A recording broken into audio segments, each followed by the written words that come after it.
A Planned Trespass Against the Mind of Man. Today's date is Wednesday, September 2nd, 2015. It's me, Hugh Reilly, here at that channel. And we have a man today who's bringing some very powerful truths that have affected all of us from birth, that have been hidden from us. And the truth is actually so huge that it can actually provide solutions for us that will expose a foundational deceit and that's prevented us from knowing what's really going on in the world, and more importantly, the solution to a lot of the problems on a massive scale. And if we don't do as our guest is going to suggest, then the future of man as a free and independent is likely to come to an end. And Christopher J is joining us today, and he's going to walk us through the trespass that's been committed against us from birth and how it's compromised the consciousness of man, causing enormous wrong and harm. And Christopher, great to have you here, and I'm really looking forward to this. So Christopher, take it away and show us how we've been wronged. Well, thank you again for having me here today. This is a very difficult subject to speak to a lot of people, because it is so huge, this truth, and it is the solution for all of mankind, actually, what's going on in this world. And this was intentionally done to all of us at birth. It's very, very disturbing when you understand the full spectrum of it. Mm-hmm. The problem is that there is a lot of information that's out there today on the internet. There's a lot of great information. People have done enormous amounts of research. But the problem is there's also a lot of miscommunication and misinformation that's being spread. And I myself didn't plan on being in this particular situation when my journey began about 15 years ago. That led me to be here before you today. I never thought that I would be in this position, but what happened is that when I came across this truth, it was so huge that I couldn't look away from it. And the more I delved deeper into it, the more that I realized that my fellow man is in severe danger. And every day when we're turning on the television, people are not recognizing or understanding what is truly going on in this world. And this boils down to really one simple thing, and that is knowing who you are. And I know that might sound like a very simplistic approach to all of this, but the fact of the matter is that all of us in this world, especially in the Western world, our consciousness has been corrupted since birth. And we don't know that. And when you bring this information forward, especially to the honorable men and women that have gone into law enforcement, and I've worked with them over the years as my journeys have, my travels, experiences have actually allowed me to, they're great people. Mm-hmm. And they themselves too do not understand this stuff, because it is such a foundational truth that's been hidden. It turns your entire world upside down. And the biggest problem is that when people get into this, they start doing enormous amounts of research, and they end up getting down they go in all different types of patterns, and they lose perspective of what is really the solution. So that's why I've come forward at this particular time.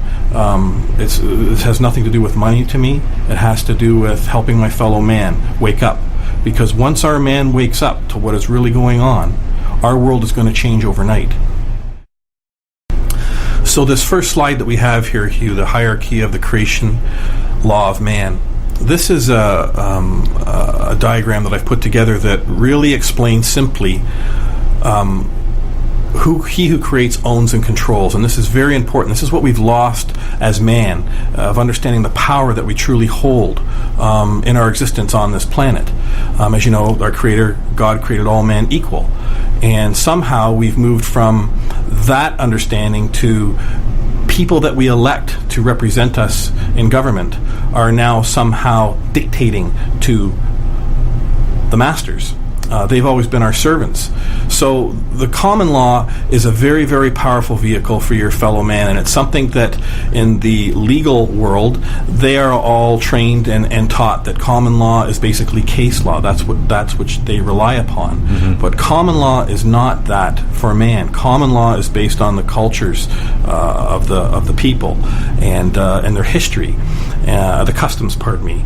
And what we have here is that we've lost that understanding, and government was created to protect the property of man. That's a very important thing. That's why all governments were created, to protect the property of man. And these two key words in common law, one was used in the title, one is trespass, and the other is property. And as you see from this hierarchy that we have here, God created man, and then man created government. And then government went and created public courthouses, judges, police, persons, which we'll get into, which is a legal fiction, the all caps name. It's legalese, statutes, codes, acts, constitutions. All of these are policy. Okay, and a lot of people, when they see this for the first time, they go, what do you mean they're policy? Well, Canada is a corporation. And this is where you need to understand that everything in this world is a corporation. Everything. The police are a corporation. Some judges incorporate themselves. Everything that you're dealing with through the courts is a corporation. So what they needed to do back in the day when the system was being put in place is they needed to create an entity in which the gatekeepers, so to speak, would be able to control the masses. So they created persons.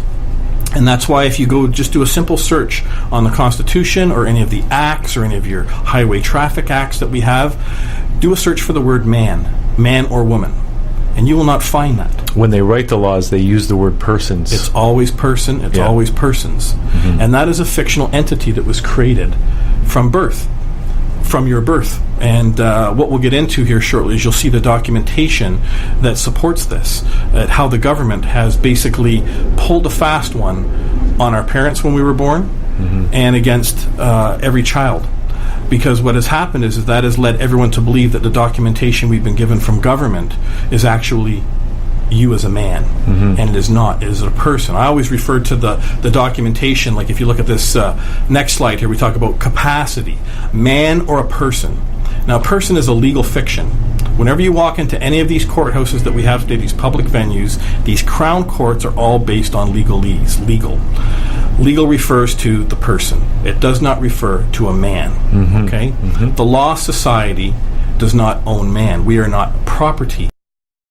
So this is where you start to understand this distinction, because what has happened is that these courthouses that man has created, that we all pay for, the public, we've had a separate society that is private unto itself move into it and take them over as if it is their own building, and this is the law society. In their world, they deal in synonyms, which means there's multiple meanings for different words. And in true law is expressed, which means every word is exact to what it means. And that's why you keep it simple in common law. There's property and there's trespass. Property is anything that's exclusive to you. Your flesh and blood is your property. It's not just real estate. It's not just your physical items that you accumulate over years. Property is anything that is exclusive to you. And that is a very powerful word when you deal in common law, because unless there is a contract that is between you and another man, then ultimately there is no standing that other party would have against you if they're coming after you. For example, when you hear bills like Bill C-51 that get brought up, our country is all in an uproar about it, and that comes back to the foundational understanding that they do not know who they are within the relationship between, as a man or a woman, and the government, their servant. There's been a flip that's been done that everyone seems to think that whatever comes out of Ottawa is law, and they call it law, just like the Law Society calls themselves the Law Society, and yet they don't deal in law, they deal in legalese. And yet what they, as their own particular society looks at, with all the terminology they create, they define that within their society as law. And that's the twist on words. So when they're saying to you, well, this is the law, this is the law, this is the law, yes, that's the law within your society. But that's not the law of man. And this is the separation. So when we get into this hierarchy, it becomes very, very powerful once you start to understand where you sit in this when you're actually walking into any of these courts, or how you're carrying yourself in the world today. Can I just ask you about this? I got a question. Sure. Because here we put God as the creator. Therefore, everything that God has created is something that God owns and controls, right? According to this diagram, right? My question is, for a person or a man or a woman who doesn't believe in God, an atheist, like, how do they make the argument? Well, their creator, all men is created equal. Slavery does not exist in this world today, so we're told. But in actual fact, we are all slaves to a system that is hidden from us. And this is what this is doing. It's uncovering what we have over the consciousness of man, which is ultimately keeping him down and from becoming all that we can be. And especially when it involves government. The government, I'm not, someone who loathes government or I have something against government. I think we need, obviously in this day and time in a world, we need government. We need some form of representation for a collective body of people in a region known as, geographically as Canada, to be able to interact with the world. So we do require government to be here. The problem is that government has become so big and so pervasive. It's trespassing on the rights of its masters, which is we the people. Exactly. And we see that with Bill C-51, the Patriot Act, with all this draconian legislation that's coming down that we seem to have no control over. Yep. So we want to get to the solutions. Yeah, right? So let's look at this next slide here, okay? The next slide that we have here, everyone's pretty familiar with this, and there's something that I want to draw attention to as we looked at the slide before with the person's, the all-caps name. This is my birth certificate, okay? Yeah. And all of us, this is one of the very founding documents as all of us get when we come into this world. You can see, I've blocked out a lot of the detail, but the most important part of this is that you can see that my name is in all capital letters, okay? Yeah. Now, I did not create this. Remember the last slogan at the end of the slide before. He who creates owns. Right. Remember that. So who created this document? The government. Okay, they created this document. The part that's, when we get into this a little bit, it could be a whole other subject, but if you notice right at the bottom of this birth certificate, you see what it says here? It says Canadian banknote. Yeah. Right at the very bottom. Right. Now, what is that doing on a birth certificate? Okay, if that's supposed to represent I as a man, why is that on my birth certificate? Because a banknote is worth money. It has a monetary value to it. Right. So what monetary value have they associated with this document? Right. So the wording is very important. And from what I've learned, the certificate is no different than a certificate that you would get as a share in a corporation. Okay? So all of us in Canada were given a birth certificate, and all of us equally share in the resources that this country has and the profits, so to speak, right? We're all part owners and stewards of this country. So what happens is that this certificate, being a Canadian banknote, when you look at that, that's a piece of plastic. That's not me. You see me in the studio here as a man of flesh and blood in front of you. Right. But that's a piece of plastic that the government's created at our birth, yet we've always been led to believe since we were born that this is who we are, this all-caps name. And the all-caps name really deals in commerce. That's what that name really refers to. And just for the viewers out there, every time we get something from the government, or our name is always in caps. Oh, it's great. Right? It's great that you brought that up, because when we jump to this next slide here, we've got, there you have, your birth certificate, there's a driver's license, handsome fellow on that. There's a Health Canada card, and there's a social insurance number. Yeah. Now, if you look at the same similarities, it's consistent with all of them is that your name is put in all capital letters. Yeah. Okay? That is not you, and that's the most difficult part for people to understand in law. Okay? This is a document. If you can look at, what I like to do is I like to flip it. I like to take the word government out of it and put, say, a gym, like a gym membership, okay? Yeah. And to be a member of this gym, or part of this gym, this is the identification that you're given. And the gym has policy, codes, and rules in which you have to abide by when you're operating under or in that capacity in that gym. And it's no different than when you're under a license, a driver's license.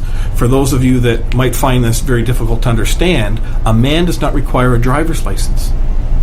Right? You're saying, what do you mean? You don't require a driver's license. A man doesn't require one to go from point A to point B with his, what's the word that comes up again, is property. And if you go and look at the Highway Traffic Act, every single code, every single policy that they're putting forward there, every rule and regulation, it revolves around what? Persons. And that's the person that you're seeing there. That's a fictional entity that government uses to identify you within their system. Quick question, okay? Because when you're in the court, and who sets the definition of person versus who's setting the definition of man? Because if I look up person in the dictionary, it may say it is also a natural man, a flesh and blood person, right? So how is that defined? What's the definitive definition of that? Well, the definitive definition is that a person is a man, okay, who has duties and obligations to a certain society, okay? But a man doesn't have duties and obligations to anyone. he has one rule, and that is to do no harm, right, to your fellow man. That's to property or to the man physically or financially. It's that simple, and that's what common law is about. Okay, if you've probably seen the show on television, Judge Judy, that's common law being shown right there. You see two people walk in and one person walks out victorious. Yeah. And that's how simple the court systems needs to be for man. When you have a claim that you wish to make, as you said, when you go to the court, how does this get established? Well, that's where the trick is occurring. Because if I stand up in front of you and I call out your name, Hugh Reilly, and I've got a piece of paper in front of me and it's written in all capital letters, you're not going to distinguish between an all capital name or an upper and lowercase name. Yeah. And this is part of the very disturbing problem that the bar is doing to its fellow man in all these courts when you walk in, and they know this. Okay? The bar judges only have jurisdiction over defendants, over persons, over the accused, right? Remember we talked about synonyms, all these multiple names? But you go into any court and you ask the judge, do you have jurisdiction over man? And they don't. They don't have jurisdiction over man. That judge is actually your public servant in that courthouse. Okay. When you're there. Good. Okay? Yeah. So when we jump to this next slide here, we come back. Now, this is the society in which is being created today for us. It's been around for a very long time, is that they want us to not recognize the Creator. They do not want us to recognize the power in which we hold in law, under common law, as a man.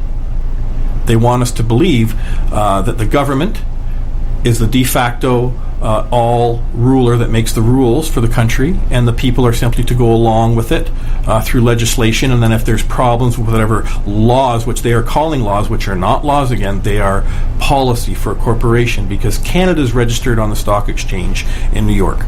People need to understand this. Canada is not although we wish it to be an organic country, the fact of the matter is that it is a corporation. The United States is a corporation. Okay, so when you're dealing with a corporation, contract makes the law for a man, right? Tim Hortons couldn't show up at your door and say, Hugh, we'd like to know what your income was for the last year, and you have these various codes and rules and regulations we think that you've broken. Well, you're going to look to whoever that man is, and that word's going to come up. Who are you, right? Well, if you believe that I owe a debt, right? Provide the obligation. The obligation is the contract. Show me the contract in which I'm an honorable man. I'll pay any debt that I owe to my fellow man that I've accrued. And this is where their system falls apart very, very quickly. Once you start to understand the power of these two words, trespass and property. So this diagram here is basically showing you this is the system that we have today. The banking cartel, it's been around for a very long time. Their whole impression is that they are above their fellow man and that this world is theirs. And it is demonstrated in this horrific trespass that's occurred against us since birth. Now, so to show you what's happened is what happened is we've had you've been capitalized at birth. And this is out of the Gage Dictionary from 1983, to take advantage of, to use one's own advantage. And if you look a little lower down, it says Black's Law Dictionary, 4th edition, 1968, provides a more comprehensive definition as follows. Capitis diminutu. It's the meaning of the diminishing of status through the use of capitalization in Roman law.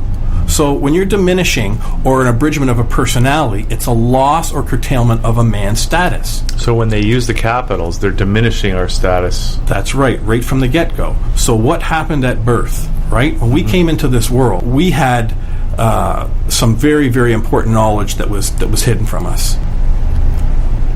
The knowledge that is hidden. Now, what I brought with me here today, I can hold up here. This is another copy of my birth certificate. Okay, which I brought a larger picture of it. Yeah. The problem is if you take your birth certificate and you flip it over, my birth certificate that came laminated doesn't have anything on the back of it. But 99% of the other people out there in this country have something very important on the back of it. So this slide here is showing you the birth certificate, short form as it's referred to, that I reapplied for a few years ago. And if you'll notice on the back of it, again, there's the name, the Christopher James in all cap letters. Yeah. Now what happened, they've capitalized, that with capitalization occurred on your birth from the given name that you were given from your parents. That's your property. Your name's your property. Okay? And an entity, unbeknownst to you, came along and grabbed that name and capitalized it. Thus diminishing your capacity, making you a person within their society. See how that works? Within their system of rules. That's right. Now, there's no contract that exists between you as a child and any entity. You are not, in order for a contract to be valid, there has to be a meeting of the minds. And there has to also be full disclosure. And full capacity of the people to do it. That's right. So none of that has ever occurred. Have you ever signed a contract where you've relinquished your rights of a man, or you've chosen to be part of a society in which you would abide by their rules? And I don't think you have. Certainly not knowingly. No, not knowingly. And informed is part of that contract. That's right. Right? So when you look on the back of this is when it gets pretty sick, because that number that you see on the bottom slide there, that's actually a red number, is called a CUSIT number. And you will see that on the back of every birth certificate here in this country. Now when you jump to the next slide, it says, what's a CUSIT number? Well, a CUSIT number stands for Committee on Uniform Securities Identification Procedures. The most important thing that I found of this is that it's owned by the American Bankers Association.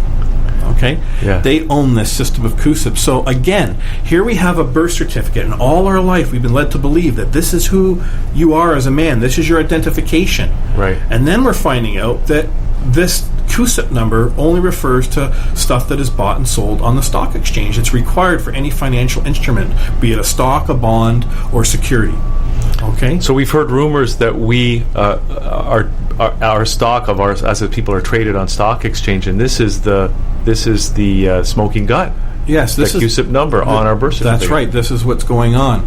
Now, a lot of this stuff is hidden, and I don't like to go down to that road because a lot of people have come out there. You've and I want to make this disclosure right up front. You hear a lot about freemen through the news. You hear a lot about sovereignists. You hear these words that the media is bringing across to people to let them know that these people are dangerous, or they're radicals, and they don't believe in government, and they don't believe in working for a living, and all these other stories that they make up about it. I'm not a sovereignist. I'm not a freeman. I'm a man. Simply, I came into this world as a man. And for the first time in my life, it happened in February of 2012, I realized all my life I was not a man. I was going through life living a lie. I'd always thought that I was acting like a man, but the fact of the matter is that I didn't have a clue who I was. And that comes back to this documentation. No one has ever been shown this stuff. You're not taught this in school, which should happen. You're not taught finances, what all this relates to as well. How a corporation Canada is able to borrow money, as we're going to learn a little bit later on. So when you go to this next slide here, this is something that's very important. This is a woman, Karen Hudas. She's a World Bank lawyer of over 20 years. I strongly suggest and hope that everyone looking at this slide will start to go and research Karen Hudas, because to me she's like the JFK of our time. She has brought so much truth forward of the corruption that's going on with the World Bank, of the trillions of dollars that's being misappropriated, and that it's one big Ponzi scheme. She's blowing the lid on the central bank, and this is this cartel that we talk about. I think, if I recall, she worked as a lawyer at the World Bank. Yes. She found these irregularities, brought it to the attention of her superiors, and she got canned as a result. Yeah, she got put in jail for a little bit. They locked her up. Then they tried to ban her from entering the World Bank. She turned around. She bought a share from the company for the World Bank, and then that made her able to go back and file a claim against it. The long and the short of it is that she wound up becoming victorious on her side. The problem is that the mainstream media would not cover this stuff, and that's what part that's so disturbing about this. She was on RT television, but I want to play a little clip here of what Karen talks about, and what she's going to say. You have to understand is that this is a huge thing when people really understand that all their life they've been lied to. Okay, it's like a punch to the gut. I didn't believe it when I first came across this information, 9 years ago. Yeah. And I started to research everything I could find my mitts on to prove that no, this is some sort of a conspiracy theory. Yeah. But people need to realize that conspiracy is an indictable offense even in the legal world. And this information that I'm bringing forward to you here today, I tell everyone, go and seek and find it yourself. It is there. It is our truth. It's right out there if you will just take a time and look at it. So what Karen's going to talk about here, you're going to hear the exact same thing in a very short form. She was on a show with a gentleman by the name of Rod Class out of the United States. In this short little clip, you're going to hear Karen talk about the birth certificate. She's going to, now this is a lawyer now, okay? This isn't someone on YouTube that just watched a few clips and is going off, saying, oh, this world's filled with corruption and, et cetera, et cetera. This is a woman who has enormous credibility, and that's what my research brings to the table. I have over 25,000 files of vast research over the last 15 years, and all of it has come from people that have really stepped up to the plate, that have impeccable credentials behind them, whether they're in the FBI, whether they're in the CIA, CSIS, whether they're a politician, whether they're a lawyer. Believe it or not, there are some good lawyers that are out there. But this woman is incredible. In all her life, she didn't understand as well the separation between the person and man when she goes into these courts. So let's take a little listen to this, what she talks to you about here. I believe you're in Westmoreland. Karen, is that you, Westmoreland? That's right. It just said you are unmuted, so I think I'm in, right? Can everybody hear me? Yeah, you got you. Yeah. What happened was in 1933, this country was declared in bankruptcy, and that's when you got all these states being incorporated, and that's when you got babies when they were given Social Security numbers and their birth certificates. You see the names are put in capital letters. That's when we lost our courts. Our courts became maritime courts, and what the Federal Reserve banksters were doing was they were making an estimate of how much tax payments over their lifetime those babies were going to be paying, and they estimated for each person it was going to be like $600,000 or $700,000, and they issued bonds. And if you look at your birth certificate and you turn it over, you'll see that there's a number on there. There's a CUSIP number. That's, they would be issuing bonds for your babies, for the future earnings. And when you go into a court, it's no longer a regular court, and you're not given your rights as a citizen. You're treated as if you were a vessel, as if you were a ship under maritime law. I couldn't believe it when I heard about this. I thought, that's impossible. I read it about 3 or 4 times, and from different people, and finally I realized, this is what's what. And when you pay your tax dollars, you're mailing your checks to a separate place. That's to the Federal Reserve System, and they're taking your money and they're sending it right off to London. And in the UK, they're keeping 40%. And then they're taking 60%, and they're sending that off to the Vatican's bankers. Okay, so you've just heard from Karen Hudis here, and there's some very, very huge things that she said there. One of the most important things that she talks about, aside from the fact that we have been supposedly bought and sold, not supposedly, we have been. We've been bought and sold through this banking cartel, through these corporations, these governments who have registered their babies as bonds against them, unbeknownst to their parents. So when you were going in the hospital, this is where this crime and all this documentation originally came from. But I just want to touch on one other area that Karen talked about there. When you're entering these courts, remember we go back, I'm always going to go back, I'm going to hammer home these 2 words constantly throughout this presentation. That's property and trespass, okay? Who created the birth certificate, right? The government, an entity, not you created that. He who creates owns it. So when Karen Hudis is talking about you, when she says we lost our courts, she's referring to that we've lost the ability, the capacity, that when we haven't lost it, but it's not being recognized in the courts. If you really are really good at what you do, as you'll find out later, a man in the United States named Carl Lentz has brought this common law and this truth forward. He is really turning this thing around in these courts, and we will get into that. But what Karen is talking about here is exactly what we were discussing. When you walk onto these courts, they call your name out, and you assume that they're calling our you. First, you is a trick word. You're not a you. You're a man. Remember, these courts, they're all word geeks. That's what the lawyers are. It's all word games. It's all based on, it's a 2-dimensional world. It's paper. It's everything that's on paper. That's how their world moves. But in common law, you're dealing with the man, where the man actually has to speak on the record. He has to express it in open court. You have a right to face your accuser in any time before any judgment is rendered. That's the law of man, okay? It's only right. So when you walk into these courts, when Karen's talking about we've lost our courts, they read out the all-caps name and they say, are you Hugh Reilly? And you say, yes, I am. And that's when they take jurisdiction. They say, because you are the property that is in front of them through this documentation.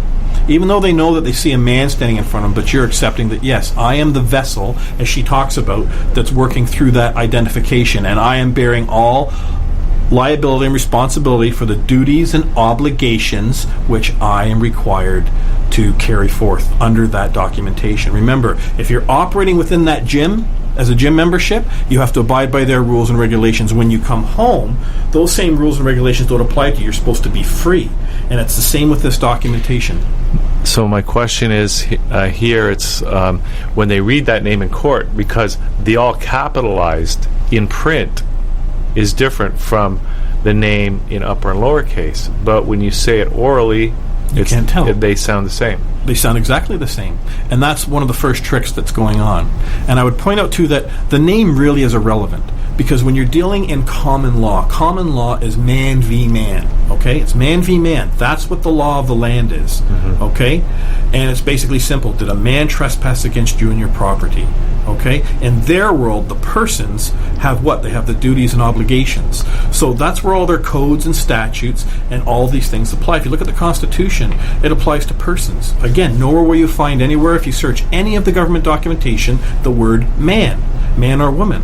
And that's why I say to everyone, you do not need to get past the preamble of the Constitution of Canada. Remember, the Constitution is a corporate document, okay? It says right in the preamble that the government of Canada, the corporation, recognizes the supremacy of God. Thank you very much. So do I. That's great. You should, because I as man created you. You are my servant. And this is what we've all forgot. Government is there to serve us. We do not serve it. Right. Okay? Yeah. And that's why our world is in such a state that it is, that we of man have allowed this to get away from us and allowed government to basically flip the role on us, because they're presenting themselves as if they are the authority, that they are the rule makers, that they are the ones that are protecting us, right? Yeah. When actual fact, they're doing the exact opposite. And they've been chipping away through this system at a very long time of stripping man away from not only his rights, but more importantly, his consciousness. Because when my fellow man wakes up to understanding the simplicity of this, they're not going to believe at how quickly we can turn our world around.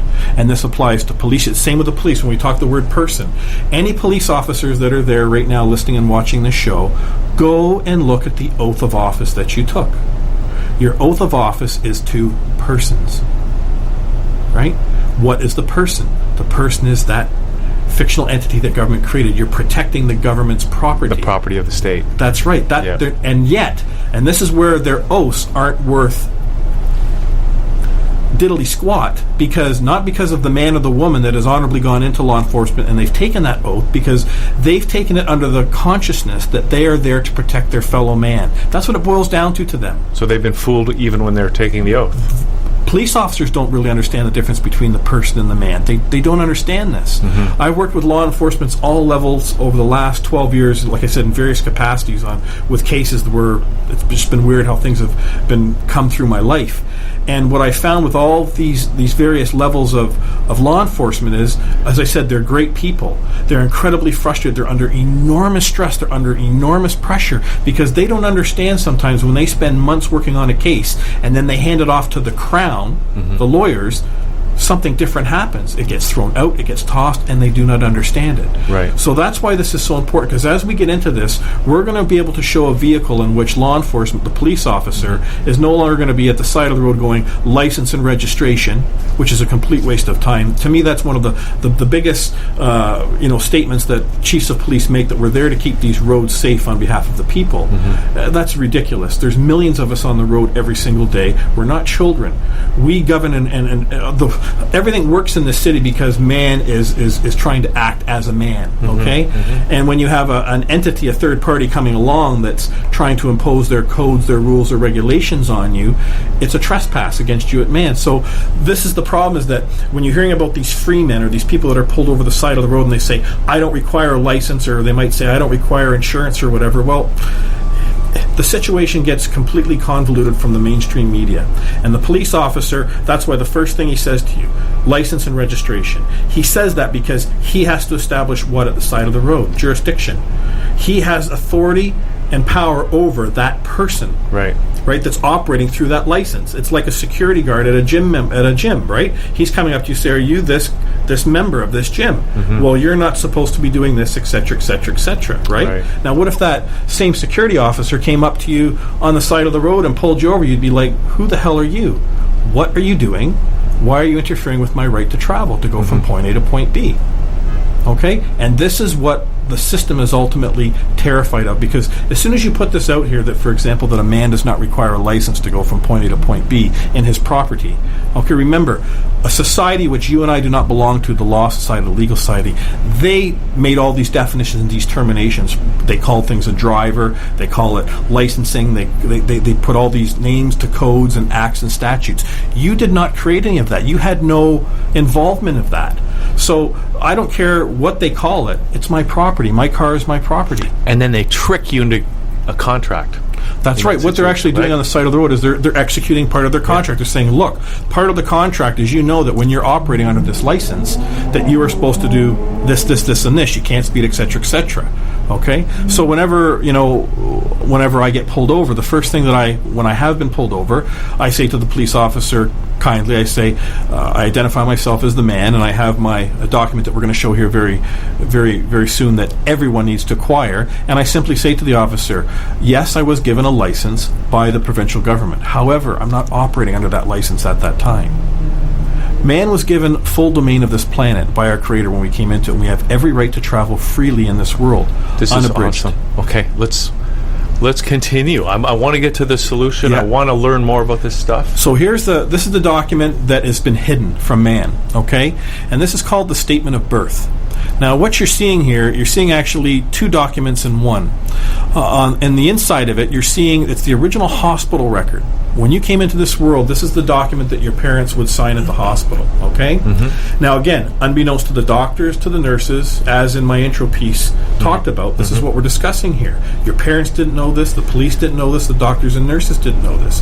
But that document, actually, they take a photocopy and they insert that statement of birth. You can see the documentation from the hospital, and they've inserted it into a template. See how you've been framed? There's a frame that goes around that document? Yeah. Okay? What's all this other nonsense that's outside of it? Yeah. This is the information which Karen Hudis talks about, where they went and created a bond from you. Okay? So by taking that statement of birth that we see there in the frame and putting it in that frame with that official other stuff, they've created this fictional entity. Okay. What they've done is they've taken an extract from your name, right? Yeah. And then they've gone and they've created this birth certificate. Okay? Yeah. That's a statement of birth. That is evidence that you came into this world.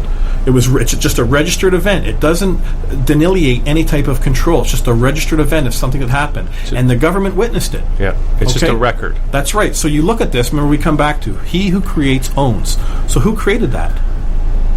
Your parents did. The love through your mother and father bringing you into this world created that document, the initial founding document. And the foundational document is always important whenever we're dealing in law, whenever we're dealing in truth. It's no different. I have a background in general contracting. The foundation of a home is paramount. If your foundation is not correct, just like in truth and law, if the truth is not there, everything that you put over top of it eventually is going to be a house of cards, and it's going to come crashing down. Mm-hmm. Okay? So this is the key document. I never knew this document existed. Even when I've shown this to people in law enforcement, they go, let me see that. They've never seen it before. But now they're starting to see it more because a lot of people are talking about this. Mm-hmm. They're recognizing what's happened. So what the government did is they took an extract from your given name. That's your gift. That's your name. That's your property. That's your family name. They took an extract from that off of this document, and that's when they created the all caps name, the birth certificate. And then that birth certificate is the founding document within their system, within their society, right? In order for them to create additional documentation. That's why the driver's license, health card, and social insurance number, your name is in all capital letters. It's all foundational from the birth certificate. Now, when we go to this next slide, why it's very important that you understand why this is so important. This is a notary, and what I do, and I tell everyone to do, is that go and get your statement of birth. Mm-hmm. I'll show you how you get that in a second. And then make a photocopy of it, and then take the original and the photocopy to a notary. And he will look at both of those documents, and what he's doing is confirming that this is an actual, true and original copy, that nothing's been altered on it from the original, okay? And then he will create a letter, and that's the letter that we see up on the screen here today. Now, see where I've underlined it? Yeah. Look at my name. Not capitalized. It's not capitalized. And why is that? That's because the notary recognizes it's the man. That document represents a man of flesh and blood. So I have that document if you can see here, here's my statement of birth that I carry around with me. I've had it laminated that I got from the Ministry of Ontario. Right. And on the back of it, I laminated this letter. Okay. Yeah. With my name. I also have a second document that I also show that's notarized that has my picture and that on it, and this all ties in the information that's notarized again back to this founding document. So what I've created is this is actually evidence.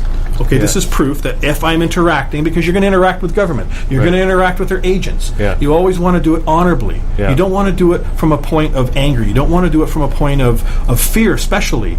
And that's what's driving our world today, is that when people first find out this trespass that's occurred against us at birth, and what they've done to us, and they've compromised the mind of man to thinking that he's this person all this time within their society and their laws, when actually you stand above that. You are the creator. Man created government, right? Government's there to create and protect us in all our capacities. That's what they're there for. They serve us. But as I said, we go back to this. They flipped this on us, and that's when this flip occurred. And nobody knows this, right? Nobody knows this occurred at birth, because the first document that you were probably given from your parents is the birth certificate. You don't have a statement of birth. They didn't even know that this document existed. And if you go down to the records, the registrar, and especially start asking questions, where did this document go, you're going to get shown the door quickly. Because what they did is they sent us off to the Bank of Canada. And this is where the bond was created, from this foundational document. Right? Wow. Yeah. So what they're doing is they're actually, it's sick. It's like, put it this way, I always don't like to use the government of Canada as a name. I would put like a really respect, we'll put a respect, like say Tim Hortons, which everyone loves. Imagine Tim Hortons lived across the street from your mother and father, and they saw that you came into this world, and there was nobody else around. Say your mother and father were living there just on this little neck of the woods by themselves, and that corporation say, hey, we got an opportunity here to capitalize over our fellow man here. What we're going to do is we're going to create documentation, and we're going to fool them and tell them that this is you in law. Remember, a society can call it whatever it is. I can create my own society, and we can have our own rules and regulations, and what will we call that? We will call that our law. But the common law of this land is that which is common to your fellow man, right? It's the customs of the people, and that goes back long before in the history of this country than the bar was created. It's in many plaques around the United States on the front of the courthouses of the power of the common law. It keeps you, it was ultimately supposed to be, people refer back to Magna Carta, right? Again, Magna Carta was just a document that was created at a time and a place where people's consciousness was at that time. Is your name on that, Hugh? No. Did you have anything to do with writing that Magna Carta? No. So why would you bring that up and try and use that this is your proof that this is the rights that I have in this world? A lot of, again, my fellow man in this country and around the world, what they use in Canada here is they might bring up the Charter of Rights and Charter of Rights and Freedoms for Canada, right? That actual, charter. Well, look at Section 32.1. Section 32.1 of the Charter specifically states the Charter only applies to government. That did not give you your rights. Government did not give you your rights. Just go and speak with any of the Aboriginal people in the world today. I apologize, I should not use that word Aboriginal, because to me it's a very derogative way of referring to them. If I met you on the street and I said, oh, he's a normal guy or whatever, and then you heard me talking in the corner and I said he's abnormal, I don't think you'd be too happy about that. They are the natives to this land. They are the true originals. They are the elders. They are the ones that we owe the most respect to, because they truly understand that there's no separation between man and the earth, that everything is connected. And in their society, whenever somebody was acting up or whatever, they didn't have a special society that they brought them into that had a completely separate, different rules or regulations that they could not understand. And that's why when you go into these courthouses today, you will always hear from the court clerks there. God bless them, they're doing the best that they can, but they have been trained in legalese. They have not been trained to understand that when a man appears from them in that capacity and he's filing a claim, not a complaint, there's a difference between the two, right? He's filing a claim. When a man makes a claim, he's standing behind that. Who's coming forward to say that I'm wrong here on this? And if no one comes forth, then that claim stands true, which makes the law, right? When you come into these courts, you are making the law. So when you stand in front of a court clerk and you say, I've got my paperwork that I'm filing here, the first thing that they'll start to say to you, well, I cannot provide you with any legal advice. Well, you're not looking for legal advice, and this is the separation that I hope everyone's going to start to understand. That when you walk into these public courthouses, okay, it's a public venue. It's no different than a dance hall. You, as a man or woman, have every right to access that court to seek justice for the restoration of your property from a trespass that's occurred. It's that simple. You don't have to get into codes to rules or regulations. For example, I can't sue a police officer, a judge, a firefighter, a garbage man, whoever. Why can't you sue them? Because they're fictions. But you can sue the man that's working through that entity at the time. No difference than the person, what they do to you in their system, that they're holding you liable, the man, because you're operating through that system. Well, I'm not a member of, for example, of the Halton Police Department. I'm not a member of their corporation. They have incredible men and women that work for them, and they're agents and officers of that said corporation. So where does that corporation get jurisdiction over I, a man? It doesn't have any jurisdiction. There's no contract between me and Halton Police, and I've done no wrong or harm to Halton Police, which is a fiction anyways. It's the same with the CRA. When you deal with the taxation, and this is something that we get into here, as Karen Hood has talked about, the CRA is a separate entity in which people are mailing their checks to. And we've all been led to believe that you have to be a good citizen, you have to be a good taxpayer, citizens, all these other words that are not a man. They do not represent a man in law.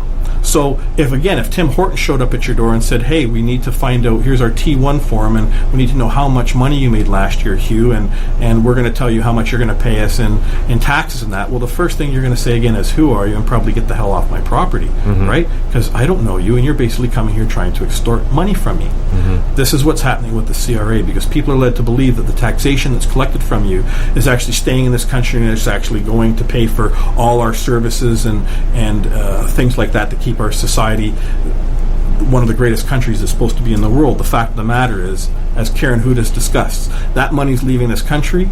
It's going to a private entity, and as you'll hear from Paul Hellyer a little bit later on here, $1.6 trillion has been siphoned out of this country, all because we do not understand who we are as man.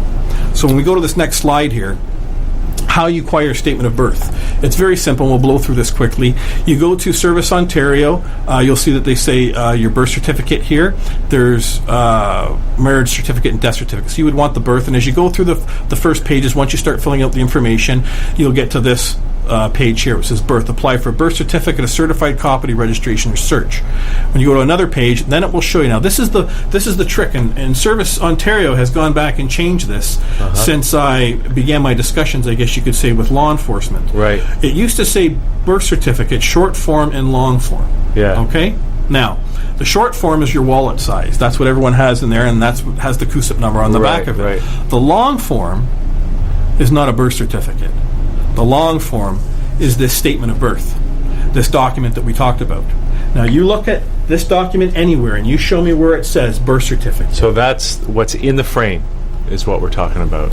It's actually the whole document. The statement of birth is what's inside the frame here. Right. Outside of it is what they've used to create a bond against you. So what do you get from the government when you request the long form? The whole thing? This is what you get. This is an actual copy of what you get. It's an original official copy of the original. Okay? It's signed, it's witnessed, it shows the date that you were born, and I love this document because I use that in my identification, because the problem with this one, when you would be interacting with the various law enforcement agencies, if you show them this document, and I understand from their perspective, how do I know that this is you? Well, that's when you come back and you say, well, I've had another notary, and I've got my picture here, and all the information that I have written on here ties back to when this was time-stamped on December 28th, even though I was born December 10th, 1966. So this is a very, very powerful document. Okay? Good. So that's part of the solution, right? It's part of the solution, and everybody needs to go and get this. But it's showing you, as I've explained to law enforcement, I just came across this before I was putting this presentation together. Last year when I was in these discussions, like I said, with the various levels of law enforcement, what I quoted them was exactly what was stated on this website's page, and it was saying long form or short form. It was basically giving the viewer, our fellow man, the impression that they're one and the same. Right? Wallet size or long form. Well, of course, everyone's going to say, well, why would I want a long size form if I just got the wallet size? I don't need a bloody big page like this to carry around, but they're not the same document. And that is the rub. That's the first sign that I've showed law enforcement that this is being done out in the open. You can see it. So they've changed the wording a little bit, because now they talk about a certified copy of birth registration, long form. Okay? Now this says, it's got a registration number or whatever, but nowhere on this do I see where it says birth registration. it still says it's a statement of birth. That's what this document is about. Mm-hmm. Okay.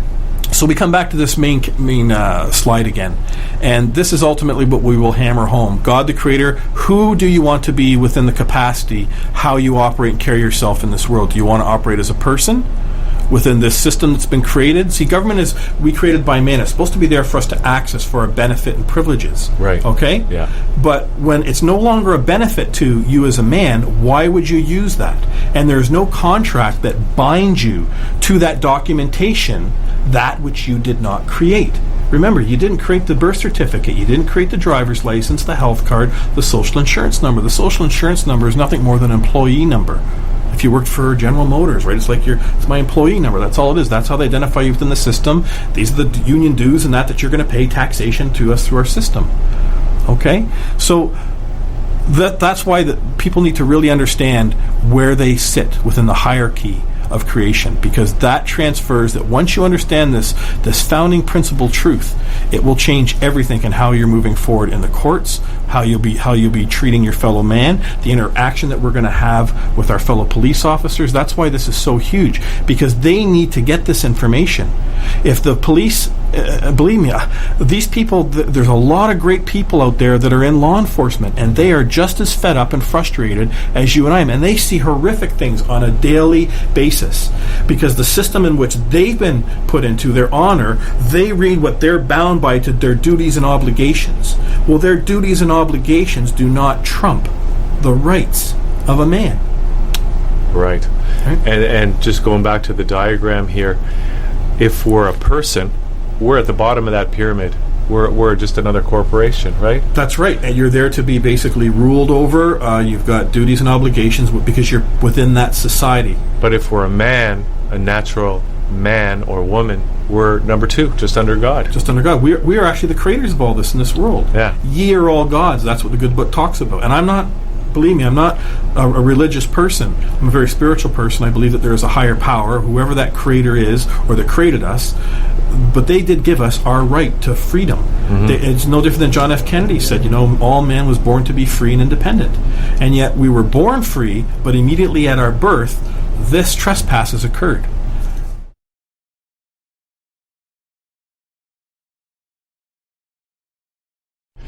All right, so that after part one, we learned about a trespass that was committed against us at birth, against the mind of man, and that's the problem. And now we're into the reaction. And what is the reaction, Christopher, to this trespass that's been committed against us? Well, as you can imagine, foundational like a house, it's affected everything of the consciousness of man above it. And all our interactions, and how we interact with the bank, and how we interact with our government, and how we interact with our fellow man, especially in how we're interacting with our courts. So the second part here, the reaction, if we just blow through it quickly, the reaction for man, for example, man does not know who he is in the relationships in this world today. And as a result of that, that is why we have all this anger, we have all this frustration, we have all this hate that's accumulating. As you can see between the police, things are getting more ramped up, especially in the United States. You seem to see every day that there's some sort of a conflict that's going on between the police and your fellow man. And all of this is happening because we have this foundational compromise that's occurred. So for man, it affects us right across the whole spectrum. The next one is the Government of Canada. The Constitution, Act, Bill C-51. How this is affecting the Government of Canada is that the Government of Canada is actually acting as a dictator to the people, as opposed to representing the people. They're putting themselves above the people, right. They're in rather than understanding that they're actually there to serve the people. That's right. And that is a very, very, very big problem, and that is the hard reset that we need. It doesn't have to be done with conflict, and that's something that government always purports to through the media or whatever, is that these people that speak of this type of knowledge, and this is truth, I ask anyone to come forward and prove me wrong. And what I've presented so far of this documentation, it's all accessible to all of us. You all need to understand who you are in that relationship. But when you're dealing with the government, they will brand, their whole realm is to keep itself protected. It wants to protect itself. It's an entity. It's a corporation, right? No different than any other corporation has to protect its position. And I understand that. But somewhere along the way, the government of Canada has lost its way, and it is a de facto government. Again, a lot of people think it's just this organic entity that we've called Canada, but it's actually registered on the stock exchange.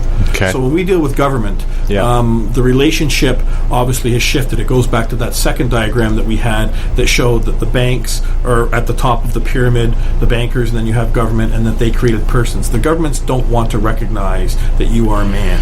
And that's proven if you look at all the documentation in which they put out. Look at all the policies, acts, rules, and regulations. They're continually hammering home against man's consciousness who they are in the relationship. They're constantly telling us who we are in the relationship instead of recognizing the truth. And I truly believe that once our fellow man recognizes the separation between a man and a person, right, in law, and the hierarchy of where our power actually lies, and that the government is actually our creation, and we all have a responsibility to come together, that when our creation gets a little bit out of whack or a lot out of whack, that we have the capacity to rein it in, to correct it, so that it does exactly what it was meant to do, and that is to protect the property of man and everything that we cherish and hold dear in this country and our world. Canada, to me, I always grew up, to me, is a light to the world. It's a wonderful country. We have all this multiculturalism. We have a plethora of bounty, of resources. You know, we take so much for granted. And the thing that we have really taken for granted is who we are. So we got to get back. We've got to get back to that. And it's not in some kumbaya thing, around the table that we're all going to do some wishy-washy crap. This is very serious, because when we go to the next part here, the public courthouses that we're talking about here, and the federal and provincial, when you're walking into the public courthouses, what's happening in there that we've already discussed is you're not being recognized as the man. You're being recognized as a person. And I'll go back now to what Karen Huda says. You're being looked at as what? A debtor. You see, because that person has been used for the corporation. Imagine, again, say it's Tim Hortons. Tim Hortons needs to borrow money for its operations, for whatever it's doing. Well, the corporation has to be able to show the financial institution, how are you going to pay that money back that you're going to borrow from me? Okay? Well, how they've done it through this trickery is they've said, this is our property, this person which we've created, and as Karen talks about, we figured out we're going to be able to extract X amount of dollars from them over their lifetime through taxation and various other ways. That is the business model which they're using with the central banks, which is a private entity, which we're going to get into here shortly, that is basically controlling this world right now. Okay. So when we go to the next part, how is the reaction to the judges, the police, the RCMP, OPP? Well, judges do not like people that come into a court and start saying, I'm a man and I have all my rights and this and that. The judges, they're part of a society which you and I do not belong to. It's simply a man that's wearing a robe. What is it always saying when they're in there? He's the acting judge. He's acting. He's in a fictional role. Okay? But that man wearing that robe, he has no jurisdiction over a man. None whatsoever. In common law, what you learn is that the jury of our peers has to appear in the court. Only our fellow man has the right to pass judgment on his fellow man. Not a society to which you and I do not belong, that has created all these rules and codes and regulations and punishments. Okay? Because ultimately, when you are walking in these courts, you are there to settle the debt, as far as they're concerned, right? But you're also there, if you're there as a man, who is the man or woman that's going to come forward claiming that I did wrong or harm to them? Is it a common law court? No. These crown courts are operating as Karen Huda's talked about, not to get too much into admiralty law.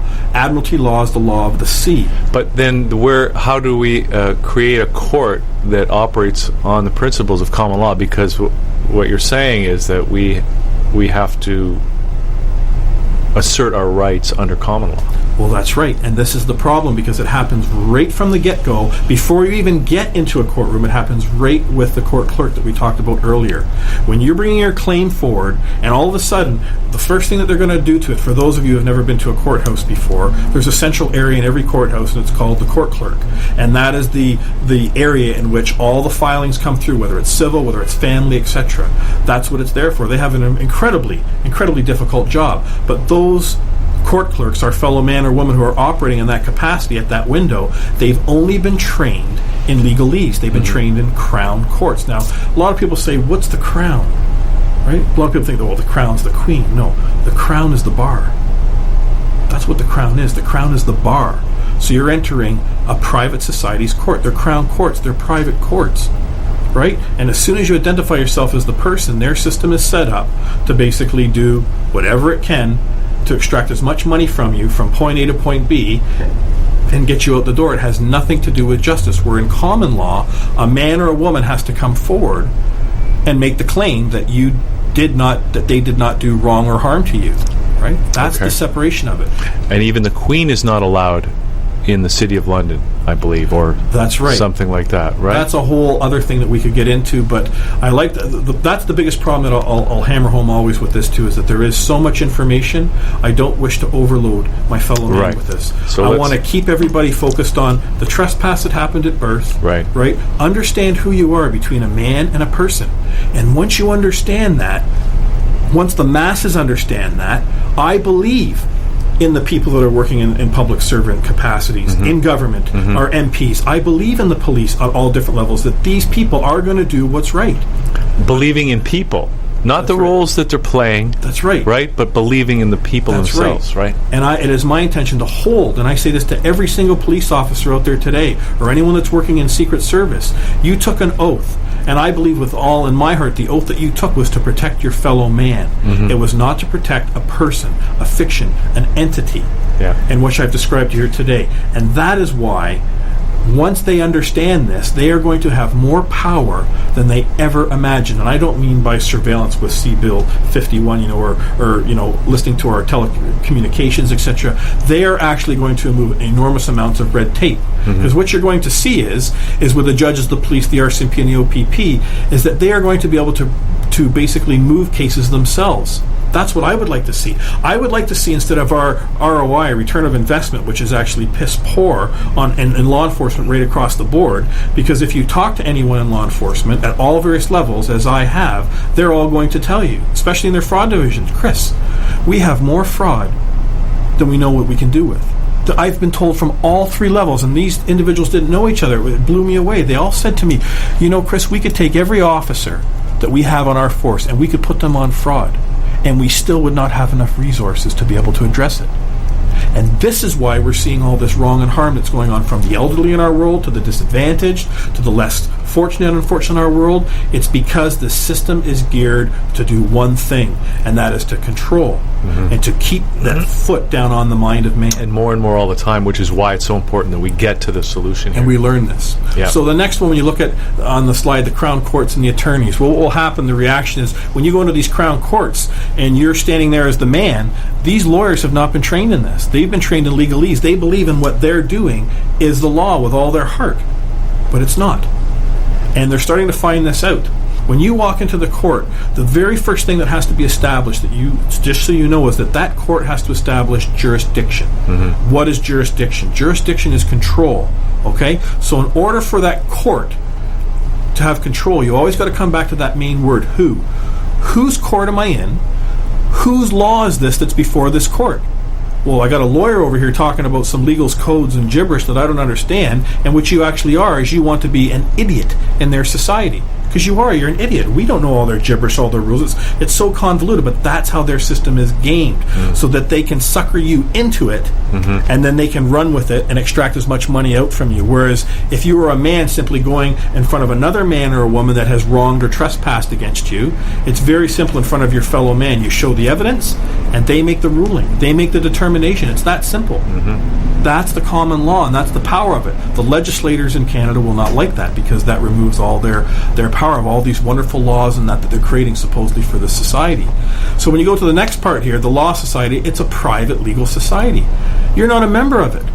And many people that have gone into these courts, they start trying to do legalese. They start trying to do their forms or quoting case law and this and that. And what you will hear 9 times out of 10 is the judge or the Crown Attorney is going to say, this man is not a member of our society, and they don't like you using their stuff. They don't want you using their stuff. They don't recognize you as a member of their society. And this is what people need to stop doing. Because I did it myself. You go down this rabbit hole when I started to learn about law, which I thought was what all these lawyers and that do, and you start learning about legalese, codes, rules, regulations, process, all this enormous information.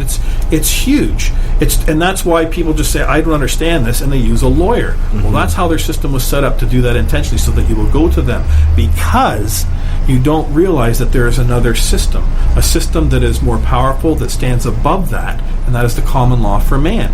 Mm-hmm. So when we go into these courts, for example, like I said, the next slide talks about the central banks. The Bank of Canada is a public bank, and that's why it's so devious. Is what has occurred at birth is that this corporation called Canada is borrowing against you and I from the document that they've created at birth. They've claimed us, basically, that person as property.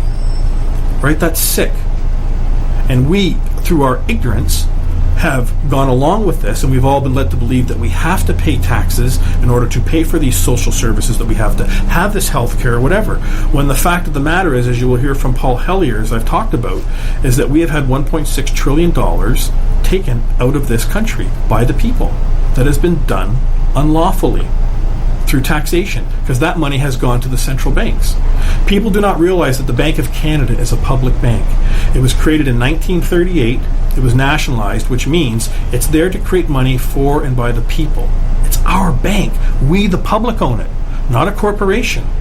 Well, what happened is in 1974, Pierre Trudeau sold this country out. He committed the most heinous crime of treason that this country has ever seen, and every prime minister since then carries it forward. Now, what did he do? Because what did he do exactly that sold us out? Well, what he did is he stopped the Bank of Canada from issuing money, debt-free, to the municipalities, to the whatever the government needed. It would always go to the Bank of Canada. But why did he do that? He did that because what you're going to learn is that, as Karen Hudas talks about, is that the central bankers that created this system, it goes back hundreds of years, they bought up all the newspapers in the early 1900s, because how this system came about, this banking system, began over in Europe. And that's where all this nonsense and evil really exists. Mm-hmm. Through London, through their exchange rates. And of course, the United States breaking free of the British Empire was an attempt by we the people, that's right, to escape that, and unfortunately they've been roped back into it, and here we are in Canada, we're definitely roped into it as well. Yeah, and that's the problem, is that what's happened in the United States, everyone's heard of the Federal Reserve. They think that the Federal Reserve, and this is a play on words, remember, the law society, the legal society, their entire system is a twist on words. They're always playing on words. That's trickery that's going on here. It has to compromise the consciousness of man in order for their system to work. So the Federal Reserve is a private bank, but people associate, when they hear the word United States, the Federal Reserve is actually part of the United States government. It's not. The Federal Reserve is no different than a private corporation. So we have a private group of men that nobody knows who they are, the shareholders, only a few of them, and they have the control to print and create money out of thin air, just like the Bank of Canada did from 1938 to 1974. So you say, Chris, well, why did Pierre Trudeau sell this country out? Because unfortunately, all the leaders in this world today, of all the countries, if there's a central bank that's operating in their country, they're being controlled, they're being dictated to by this cabal. And this cabal, it goes beyond basically enslaving us monetarily. It's not about money to them, because they create money out of thin air. The Bank of Canada operated, as I said, from 1938 to 74. Our debt was interest-free. So every time the government of Canada needed money, they would go to the Bank of Canada. The Bank of Canada would create huge sums of money. That's how we paid for the St. Lawrence Seaway, our hospitals, our Second World War. Second World War got us out of all this stuff. And our debt remained at $18 billion. Yet the United States got taken over in 1913 by the Federal Reserve, and that's when you see their debt started going on, because in order to take over the United States, this country that truly represented freedom in the world hundreds of years ago when this stuff was going down, and they all migrated from Europe to the United States to create this incredible country, the bankers the Rothschilds, they could not beat the American people the men and women that lived there by might. And it was only 15% of the people that stood up to them when that war started out. So they had to do it covertly. And this is how they've done it. Over time, it's been a very long process. So it's not about having control of the money. These people create money out of thin air. I would ask everyone to just do a quick search online for the past Fed chairman, not Bernanke. Alan Greenspan. Alan Greenspan. And you will hear this gentleman talking in a very short clip. What is the proper relationship, what should be the proper relationship between a chairman of the Fed and a president of the United States? Well, first of all, the Federal Reserve is an independent agency, and that means basically that there is no other agency of government which can overrule actions that we take. So long as that is in place and there is no evidence that the administration or the Congress or anybody else is requesting that we do things other than what we think is the appropriate thing, then what the relationships are don't frankly matter. And I've had very good relationships with presidents. That's because they are the ones that are all behind the birth certificates. This entire banking system created the laws in which is compromised in controlling man. So speaking of a man, a wonderful man is Rocco Galati. And for those of you who don't know who he is, I believe you told me he was on this show. He's a constitutional lawyer here in Canada. He is without a doubt one of the greatest treasures that we have left in this world today that is operating in a person capacity as a lawyer within their society. And what this man has done is he brought a lawsuit forward in 2011, December of 2011. And here's a copy of it here. That's just initial filing. And it was brought forth from the Monetary and Economic Reform, COMERS they called themselves, from an 89 and a 91 or 92-year-old man and woman. And when I first saw this is what I've shared with law enforcement. I said, this shows you how far we've come, that in order for us to take back control of what was always inherently been ours and given to us in our God-given right, not only for a country to be sovereign, it has the capacity to create its own money. That's what makes a country strong. That's why we were so strong. And in 1974, the central bankers realized, oh boy, Canada's really got stronger after the Second World War. They have not gone into debt like the United States has, because we've had control of the banking system since 1913 in the United States. So we need to do something about Canada. So they put the squeeze on Trudeau. Trudeau coughed it up, and your fellow man had no idea that this went on. All of a sudden now, instead of, imagine if you and I had the capacity, and you had 2 children and I had 2 children, and we both could create money out of thin air and give to our children. But then, for whatever reason, you came to me and you said to me, well, I'm going to have you, Chris, pay me interest. I'll create the money, and I'll give you a little bit of something on the side, and I'll take care of you and this and that. Well, that would be horrific for me to relinquish that right, because now I'm enslaving my children. We're paying you interest from every dollar that's been created. And we know that, the U.S. debt is $18 trillion and counting. And, and the global financial system is under threat as a result of this trespass. That's right. Right? And the funny thing about this trespass, and not that it is funny, but as fact, is that it's all an illusion. Because money, as I've said, I'll say this again, it's created out of thin air. When you go to a bank to get a loan, a lot of people think that money is on reserve. It's being held somewhere. It's not.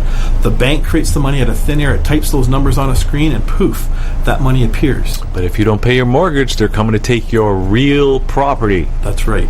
That's what they're going to do. So that's why the suit goes back to what, and I just want to say something about Rocco Galati.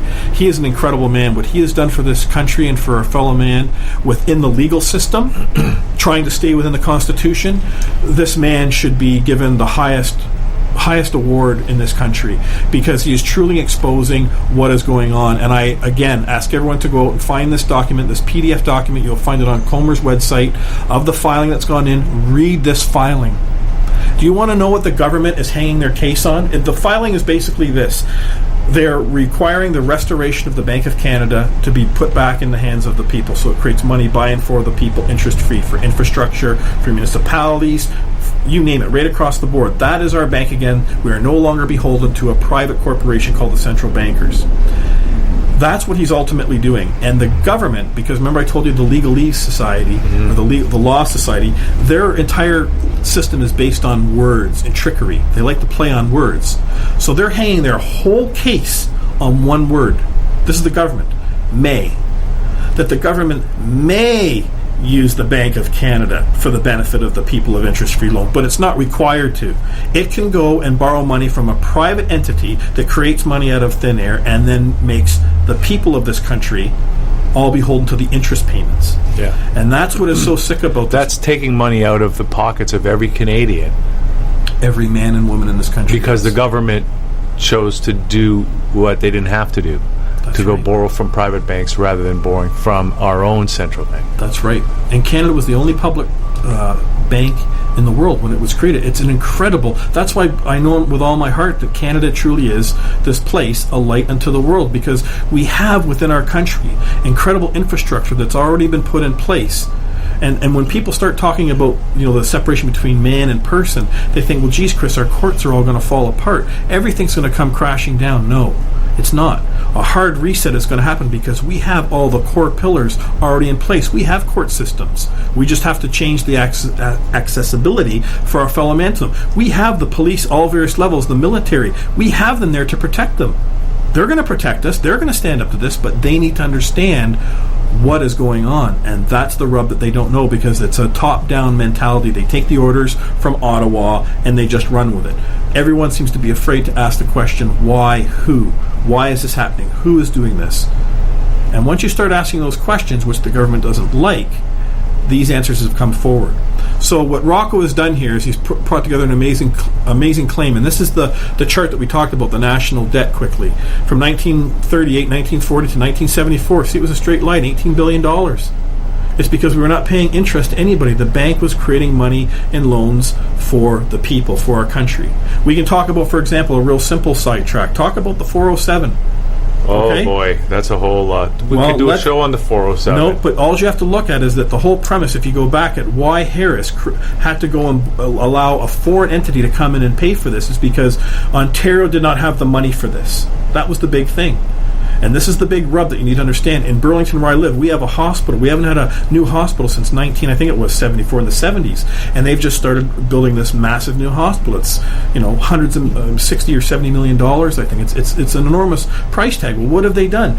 They've put that price tag on through taxation against the people, the citizens, right? Sure, Ottawa's helped out, but this money is all being borrowed and there's interest that's on it. Whereas that hospital was being paid for, the municipality could get a loan through the Bank of Canada, interest-free. Yeah. Right? That is what made our country so strong. So that's why you need to understand the tool is that those that are creating these rules, they hold all the cards. That's why what you see what's going on in Greece today. You're never going to see the CBC tell you the truth about it. Just look up Iceland. What did Iceland do? Iceland told the central bankers to get out of our country. They arrested them, first and foremost. Then they rewrote their own constitution, and now their country's flourishing financially. Right? But had they stayed within the system in which the IMF had basically promoted to them, they would be a debt slave. They'd be in the same place that Greece is in. They keep giving them bailouts. And what happens when they can't make the bailouts? Well, then we start going after the property. Now we start going after the assets that's within that country. That's why you're seeing the London Tube was sold off the teacher's pension. They're owners of that now. They're part owners in that. In London, I mean, the mail system in the UK has been sold off. You're seeing the privatization of all these public assets, and it's all coming back because of this. And think about just the 407 for an example. That was paid for by taxpayer dollars in Ontario. $1 billion. Then they sold it. They said, oh, well, the province needs the money. We're going to sell it to a foreign company. But look at what that property is worth today, what the asset value of the Highway 407 is today, and the revenue that it produces. And that could be all going into the public treasury of Ontario. That's right. And it was done by design. We got ripped off. The citizens of Ontario got ripped off by the Conservative government of Harris, and that's owned by a foreign corporation too. Yep. Yeah, a lot of people don't realize that the Highway 407 it has a no competition clause in it of 99 years. Nobody can compete with this entity. Now, when you start understanding property and trespass, and you understand that you and I, when we were born onto this landmass in Canada, you and I, we are the owners of all the equity that's in this country, all its resources. This corporation had no right to do what it did by selling off the 407, especially when Ontario put over $1 billion into it ourselves, and then they sold it on the cheap. And it's exactly as you said. Imagine if they had used the Bank of Canada to fund that. I got no problem with toll rolls and that. All that money stays in Canada. It makes our country stronger. But we don't even, that's the thing, we don't even need the tolls, right? We don't even need it. That's right.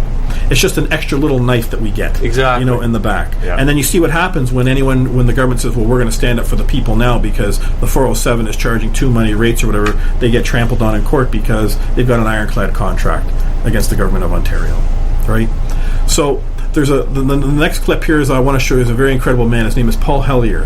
He's the past Minister of Defense, and this is a very short clip. And please pay attention to what he's saying here, because a lot of what we've discussed is about what's going on here. Because when you understand the creation of money with a simple stroke of a pen, as he says, because money is created out of thin air.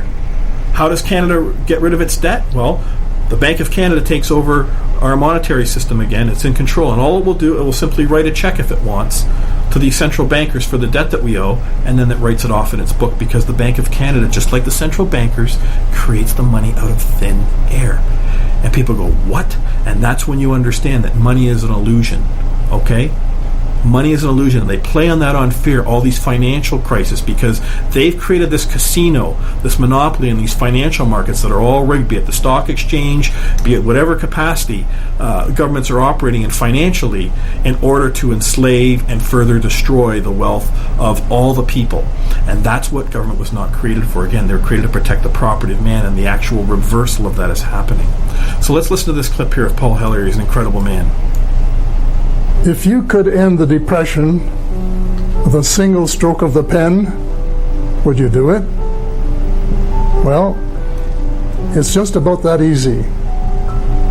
The federal government has the power to make it happen. The Canadian Constitution gives the federal parliament total jurisdiction in respect of money and banking. So the federal government can create all of the money it wishes. Or it can do as it does now. It can borrow from its licensees, the private banks, then have to repay them, both principal and interest. Well, in this period of austerity and cutbacks and reductions in government services, you might ask, is there a better way? Well, the answer is yes. We can adopt a policy similar to the one we had between 1939 and 1974. At that time, the Bank of Canada provided the federal government with very large sums of money at near zero cost.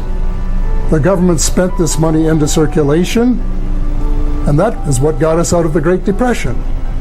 And then helped finance World War II, and after the war, the great infrastructure program, the St. Lawrence Seaway, the Trans-Canada Highway, our great new airport terminals, and a host of other projects. Well, then in 1974, everything changed. The Bank of Canada turned its backs on its shareholders, that's us, and started taking its orders from the Bank for International Settlements in Zurich, Switzerland. The Bank for International Settlements, which is the apex of the international banking cartel, decided that the Bank of Canada, along with other central banks around the world, should stop lending money to their governments at low cost. In effect, they gave the private banks a monopoly to create money. And the governments that own the patents to create money on behalf of the people are forced to go out and borrow at current interest rates, whatever they may happen to be. Well, the result was a bonanza for the banks and a catastrophe for the people. In 1974, there was practically no debt in Canada. Now, the federal debt alone is about $600 billion. Worse, hard-pressed Canadian taxpayers have had to pay between fiscal year 1974-75 and fiscal year 2010 and 11, $1.1 trillion, that's trillion, dollars in interest on the federal debt alone. That works out to about $1,700 per person for every man and woman in the workforce, and there is no relief in sight. Our government, instead of using its power to end the recession, is negotiating a trade agreement with the European Union, which, if signed, will prevent it or any future Canadian government from operating our economy in the best interests of the Canadian people. We would be permanent slaves of the international banking cartel, the greediest, most ruthless cabal in history. It would be treason to compromise our right to create our own money and rob us of the most precious asset that any government has. The loss in monetary terms would be counted in the trillions. Even more important is the loss of freedom to manage our own affairs, which is priceless. If we lose this battle, the United States, which is now negotiating or beginning to negotiate a treaty with the European Union, would be next, because the Europeans would use the Canadian settlement as a precedent. And after that, it would be one country after another, until finally the cabal, the international cartel, would raise the flag of victory in their 40-year war against self-government. They would then impose their own unique brand of debt slavery on us all. You owe it to yourself, you owe it to Canada, you owe it to the world. So that was Paul Hellyer, and he's an incredible man. And here's a quote from Thomas Jefferson, and I love this, as he says, "I believe that the banking institutions are more dangerous to our liberties than standing armies. If the American people ever allow private banks to control the issue of their currency, first by inflation, then by deflation, the banks and the corporations that will grow up around the banks will deprive the people of all property until their children wake up homeless on the continent their fathers conquered." And this is the most important line. "The issuing power should be taken from the banks and restored to the people, to whom it properly belongs." Now, to me, that is a very important thing that Thomas Jefferson said. And if I can just quickly go back to what Mr. Hellyer was talking about there, God bless him for bringing this information forward. He does understand the evil of this banking cartel, but his proposal that he puts forward is that 34% will be created by the Bank of Canada, and he will still remain the remaining 66%. The central bankers will still be allowed to create. And how I look at that, that's like saying, well, someone's going to rate me, a third less. Yeah, 2/3 we're still getting ripped off. It's ridiculous. And the fact of the matter is that what he's advocating? That's what he advocates. I cut that out of the speech because I didn't want to go into it, but you can go and find that link on YouTube and listen to what he's speaking about. He's a great man. He's bringing enormous truths forward, but he's wrong in that regard, is that the monetary system must be put back in the hands of the people, not the government of Canada. And the government of Canada is supposed to be by and for the people. Exactly. So when we go to this next slide here, since we're talking about great people, this is a quick little clip of Rocco Galante, and this just talks about Bill C-51. And I want everyone to pay attention to this, because it's so huge. I said I've been living the security secret police state in Canada since 1999, when the first wiretaps went onto my phones. Now, with respect to C-51, basically it does 5 things. 1, it takes all your private information and shares it with all government agencies, including foreign governments. And for some Canadian citizens, that becomes a eventuality of torture and or death when they're traveling abroad. Secondly, it restricts arbitrarily who can travel. Thirdly, it makes freedom of expression and political criticism with respect to, quote, terrorism and the government's role a terrorist offense in itself.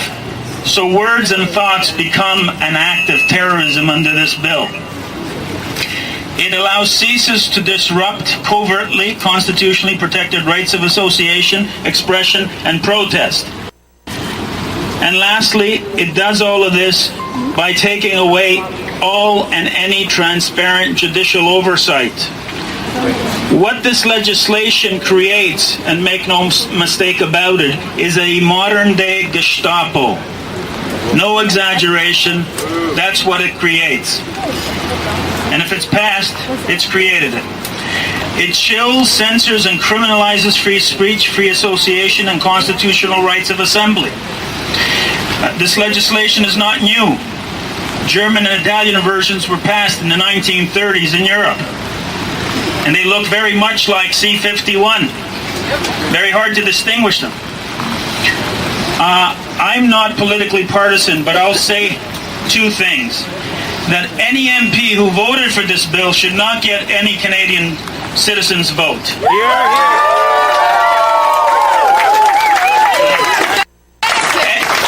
Any candidate who's running for a party who voted for this bill should not get a Canadian citizen's vote. This is quite clearly a fascist and dictatorial piece of legislation, and appeasement of it is unacceptable. We at the Constitutional Rights Center will challenge the constitutionality of this bill and encourage other organizations to do the same. You'll note that I rudely did not thank you for being here today. I'm not going to thank you. It's your duty to be here, to take charge of your constitutional rights as it's mine to come out and speak if invited. All right? Everybody should be at this type of event. So, as Josephine said, be on the lookout. Do not live in fear. We've entered into the final fascist state, which started with the Chrétien government and has now come full mile. So to just kind of recap what we've seen there with Mr. Galati, what he's talking about there, that's why this is so important that all of us understand who we are.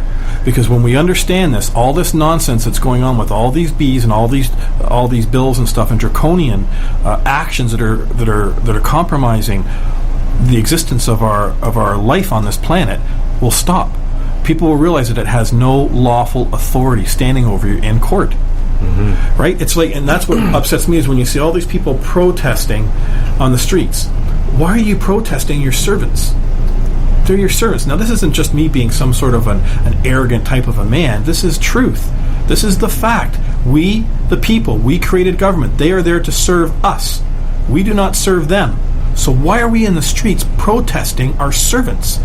Okay, we need to come together, and that's why it's amazing. In this day and age, we have this collective connectedness. We've never had it so much in the world today with technology, and yet we are not speaking to each other as man. What we have are these agents that are in government that are controlled by the central bankers that are supposedly speaking on our behalf. And people who don't understand this stuff, who think it's conspiracy theory, it's not. You have to understand that the central bankers first tried to get into the United States in the 1800s. They had a 20-year mandate, and they got kicked out after the first 20 years. Why? Because the newspapers were reporting of all the harm and destruction, as Mr. Hillier is talking about, as all of us see today with this $1.1 trillion that's been siphoned out of this country. Imagine what that would do right now for our infrastructure, for hospitals, for social services, for those that are in need. It's incredible. For education. See, money's illusion, and it's not being created and used properly on our behalf. It's being used as a tool to compromise the rights of man. So when you see a man like Rocco Galante out there doing what he's doing, Canada needs to get behind him, all the people in this country, because he's fighting the fight within their system, the legal system. Mm-hmm. And I've talked to Rocco Galante several times about the person and the man, and he always comes back to me and he says, Chris, I need to see documentation. Their world's always based on documentation. Show me a court ruling where this has worked.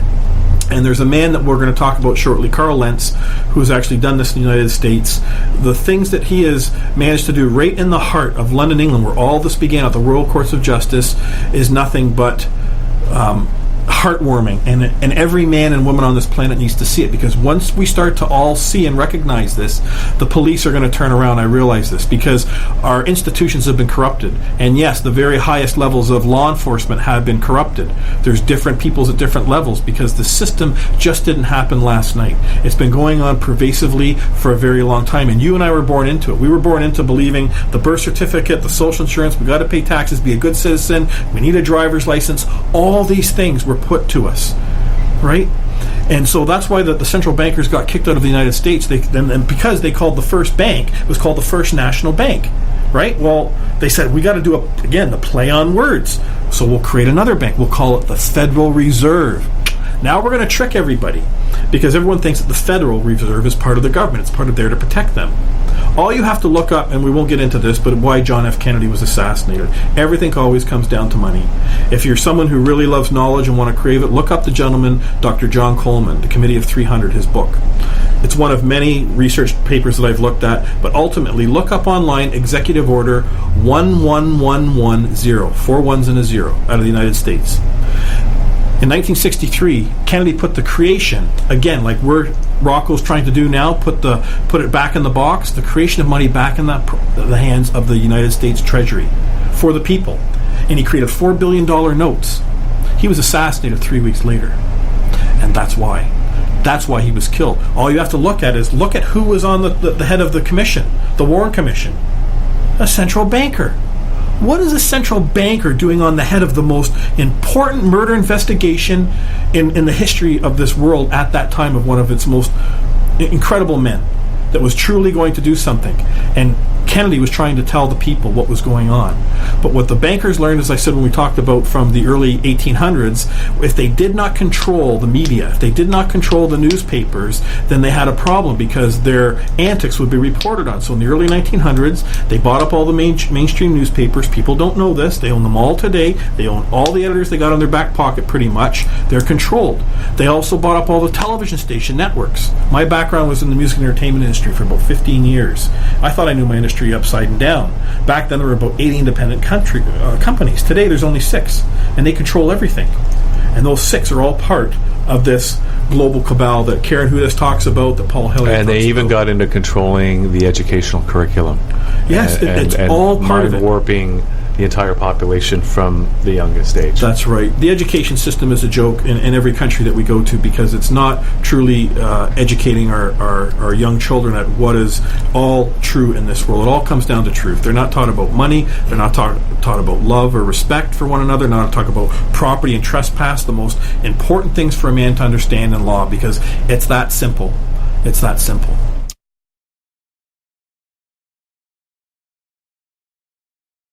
So we've seen the reaction now? And now it's time to get to the solution. And now we're going to go to the solution. We've talked a lot about this, Hugh, and I realize I do sometimes I go off in various different areas, but ultimately it's the same message that I'm trying to bring forward. I have to explain to the listeners that are out there that are hearing and seeing this for the first time, this information. Imagine that you have been locked away for the last 15 years and you've been doing enormous research and you have this vault of all this information, and you've come across this incredible trespass, this incredible wrong and harm against your fellow man, and there's an enormous amount of other actions that are occurring all around it. How do you take all that information and condense it into a very simple presentation for people? And that's hopefully what I'm doing and we're going to achieve here today, is that we're educating our fellow man that this is what's happened to you at birth, okay? And you have to understand there is a difference between a person and a man in law, as we've discussed. Those are it's the most important truth, because once you understand that, all of a sudden the people are gonna rise up, and we're gonna take back the Bank of Canada. We're gonna restore the Bank of Canada. Our courts are going to be restored. How our government is actually interacting with the people is going to change. everything changes. This is the foundational truth that is compromised so much and is allowing those that created this system to run for the exits now. And that's what you're seeing that's going on in the world today. As Paul Hillier talked about, he said, the central banks around the world, one country after another will fall. That's what you're seeing that's going on in Syria right now. That's what happened in Libya. People don't realize that one of the very first things that they did in Libya to support these freedom fighters was they installed a central bank into that country. It was almost laughable because the insurgency was still happening, and then there was a news release that the rebels have created a new central bank, as if that was the top priority. That's right. While they're fighting on the streets for the control of Tripoli. That's right. And people don't understand that when you say to them, who was the country that it was like $200 billion on the plus side in their bank account, so to speak. And every single man and woman got a free education. Every man and woman got free health care. Every man and woman was guaranteed a roof over their head, running water and plumbing. And you say, well, what country is this and this happened? That was in Libya. That's what Muammar Gaddafi did, and people don't realize this. And if you couldn't get the proper education in their country, he would send you abroad and pay for it. This man did incredible things. Now, he was no angel, mind you, but you have to understand why, again, the central banks went into that country, and why that affects you and I as a man living in this country, Canada, is we, for the first time, to my knowledge, since the Second World War, we were involved in a conflict in which we were dropping bombs and killing people in another country who never did any wrong or harm to us. So that's why when you get into the solution here, when we go to this next slide, the truth will correct the consciousness of man. And that says it all right there. I love truth because truth doesn't give a rat's ass, pardon my language, what you or I think. The truth is the truth. And it will always find its way, one way or another, to come to the forefront. And that's this truth that, as far as I'm concerned, time has come today in this world. We need to bring this truth forward as quickly as possible so that we can all get behind this and understand the solution. So when we come back to this hierarchy of creation of God, people need to really, really hammer this home. They really need to understand, who do you wish to be in this world, in the capacity. You can be a person, you can access that person for your benefit whenever you want to, but you're not bound by that documentation. There's no documentation that says you are now property of the government of Canada or the municipality of whatever city you live in or whatever province you live in. Okay? We supposedly created all these institutions, and they are taking, through our ignorance, this person, and that's what it boils down to, is ignorance on man's behalf. We've gotten really lazy. We've got really complacent because they created, you got to take your hat off to them. These people are brilliant. They created a system in which they have managed to compromise the consciousness of man through media, through television, through movies. They control it all. So they are giving you every single night when you're turning on, the reason it's called television programming is because you're being programmed. You're being programmed to see the world how they wish you to see it. You're not being told the truth. And we've seen this in Libya, we've seen it with 9/11, we've seen it with multiple events that have happened over the years. And this is now expediting on a colossal level. And what is going on in Greece right now is truly horrific.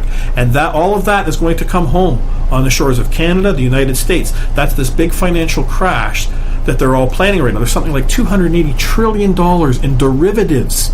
There's not $280 trillion that exists in the world that these banks, handful of banks, have been buying and selling on the stock exchange as a Ponzi scheme, and it's all about to come collapsing down. And when they do that, from my research and many other people, this is why you're hearing about this new world order that they want to put forward. They want to put forward a cashless society. They want a one world currency. It's all about control. Right? They want to strip every country from its sovereignty, from the rights that it has. And we happen to live in a country where many people have died and fought for these freedoms that we so-called think that we have, but we don't have them. And we're doing a very disingenuous thing. But once we realize this truth that's been brought forth, if we do not get up and act, and that doesn't mean protesting in the street. You got to get in the face of your local MPs. These people, you've got to go and talk with the police. The consciousness of man has got to be brought up to a foundational basic level. And once we reach that level, believe me, I have no doubt with all my heart that the people in law enforcement, they're going to take this down. And this will happen all around the world. And this is what needs to happen now. Because these central bankers are in the end game now. They're coming after the world. I know. So let's continue with the solution here, because I want to know what to tell the judge.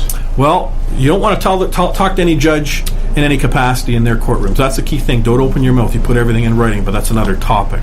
Ultimately, common law is man v. man. You need to understand that. Okay, that's what the true common law is. That is the customs of the people that long came before us. 100 and 200 years ago, people didn't have legalese. They didn't need to know how to be a lawyer, how to move a claim against another man in court. See, a claim trumps a complaint, right?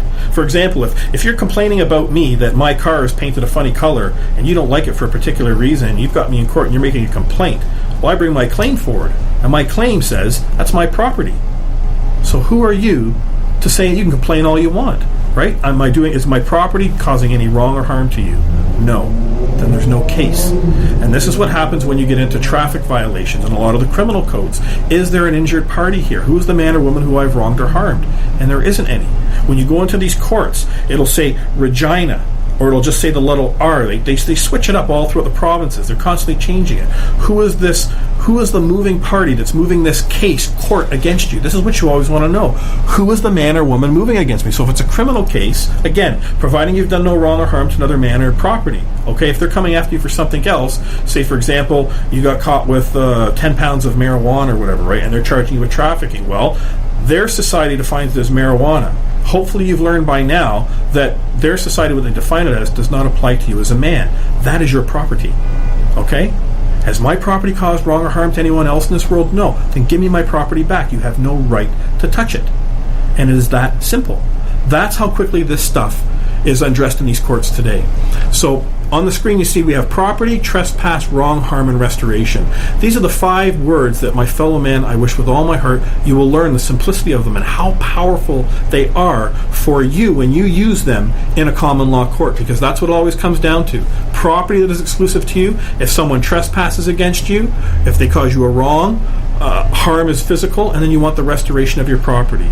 And it's that simple. So when we go to the next slide here, this truth will create a hard reset for the consciousness of man. That's a given. Then we're going to talk about the Government of Canada operations. Everything will change from the government from the top down, because those public servants will now realize who they are within the hierarchy, that they are the public servants, not in an arrogant sort of way that we the people are making all these demands on you, but they will realize where their boundaries lies, and they will not be trespassing over man. We're seeing from Health Canada to so many acts that are like the BC 51. That is an enormous trespass against every man and woman in their rights to privacy, right? Mm-hmm. And I realize that we have this terrorist stuff that's going on in this world today, and yes, that has to be addressed. It's a separate, entity all in and of itself that we could discuss. However, just because a few things are happening around the world, this and that, doesn't mean that we have to relinquish our rights fully.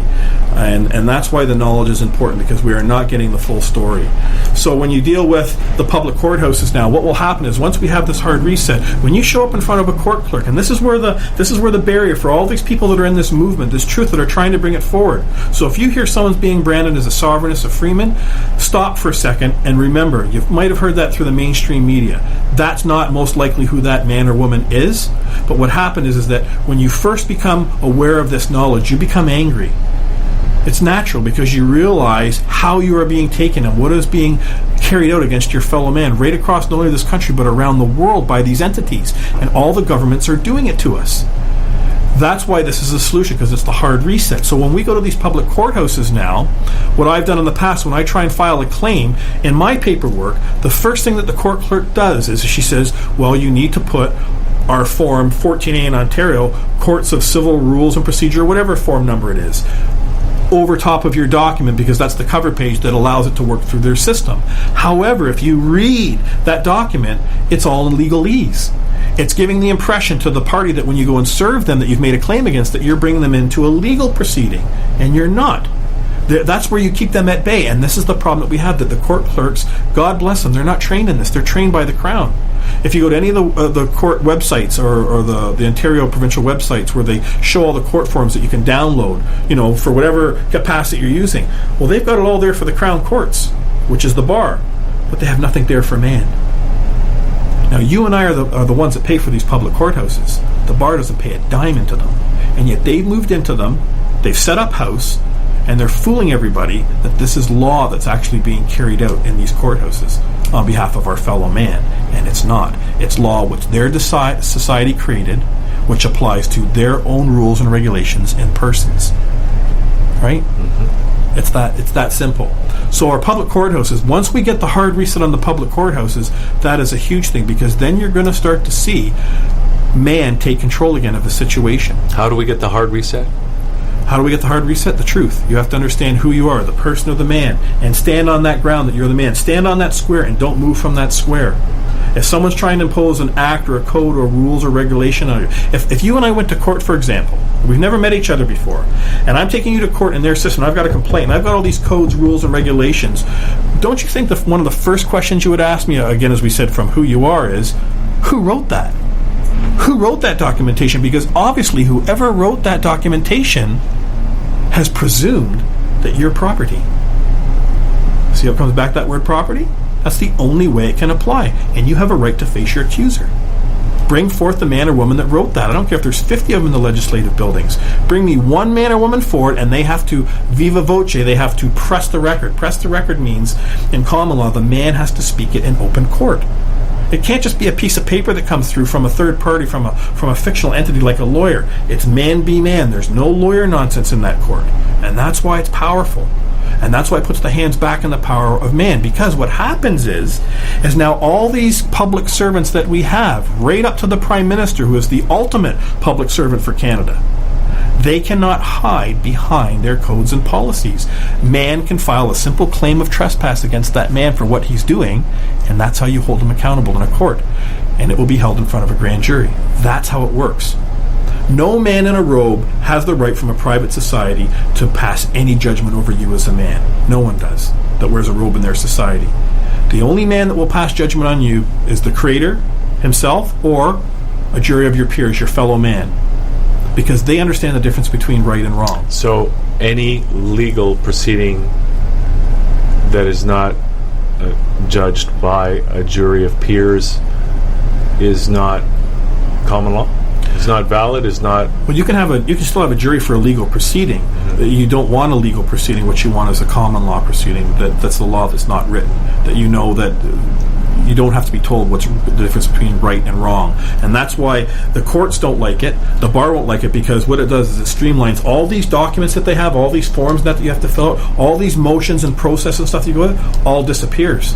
The court system now becomes very efficient because you're walking in like Judge Judy. Do you see appeals or motions that are going on there? No. But we need to, because when people get involved with the court system, they need to know how to relate, how to act, how to assert their human sovereignty within that system, right? Yeah. So what people need is they need to have a procedure that they can follow to do what you're talking about here, the reset. And this procedure that we're talking about, this format, is actually coming out here now. We're actually showing this now. We're at the gates right now of the courthouses. I personally have written to 3 attorney generals in Ontario here, and none of them will answer the simple question, right? Produce the law that says where a man or a woman cannot access a public courthouse and make a claim against another man or woman in order to seek the restoration of their property. Show me the law that says that in order for a man to seek justice, he has to go through a society to which he does not belong, the legal society, the law society. There's no law that says that. This is a common law country. You have a right to make a claim against anyone that trespasses against you. So the public courthouse has changed, and obviously when we get to the next thing, the judges, the police, everyone from the RCMP, everyone will understand who they are and their capacity when they're operating as that agent. Remember, you're acting as an OPP officer or you're acting as a police officer. That's a fiction. And that fiction has duties and rights, but it has duties and obligations. It does not have rights. A fiction cannot have a right. Only man comes into this world with rights. And once we establish this, the police will realize that the people are here to help. There's a lot of great people out here that have the capacity to move a claim against fraud that's going on that does not draw on the police resources. So that's why it's how we'll change the police or whatever. The Crown Courts, which is really the bar as we've talked about, you will see what's going on right now in all these public courthouses. They will diminish off into a very small corner, and the Crown, the bar, will only be used, which they should be used for, is for legal contracts between corporations. That's what the legal society should be. Are you going to have judges? Yes, you can have magistrates there, but the magistrate, it can be your choice. Remember, when you're making a claim, you're bringing your law of man. It's your law that you're bringing. It's your case. It's your suit that you try on. Mm-hmm. And you're going to open up your suit in that court case, that public venue, and you're going to present it to your fellow man that this was the wrong and the harm that happened against me, and this is the remedy in which I'm seeking. It's that simple. Now, why you have a magistrate and a court clerk there is you require someone to bear witness also that's within the system.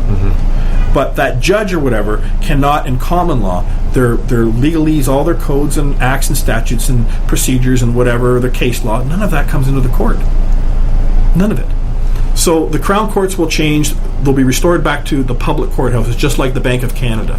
The Law Society, as I said, will be put back in its box where it belongs. It will no longer be causing this enormous harm and wrong against men. Think of all the people that you know that have gone and used lawyers and they've been destroyed financially. You hear about it every single day. Cases go on for years and there's no result because their system is geared to allow appeal after appeal, etc., etc. It's there as a money-making machine. A lot of people don't realize, I'll just tell you this, that if you go into a court, the magistrate, the judge, has the capacity when the case is done, and one case I was involved in, that I'm still involved in, where they can award their lawyers up to 4 times their fee. The judge can make that decision right on the stand. And he awarded in one of my cases the judges for doing a great job. They completely sold their clients out 1.5 times their fee. So and he congratulated them all doing a wonderful job, right? Meanwhile, because their system was under attack. So the Law Society, we will go into its own little, put back in its cubicle, so to speak. The central banks, I'll do the flip of what Mr. Paul Hellyer talked about. He said that the banks are basically, countries going to fall one by one. Well, what's going to happen is the central banks are going to disappear. Canada needs to be a light unto the world, just like Iceland. Canada was the original light unto the world with its first public bank. Every country in the world needs to establish a public bank that is there issuing and creating money on and behalf of the people. That's what has to occur.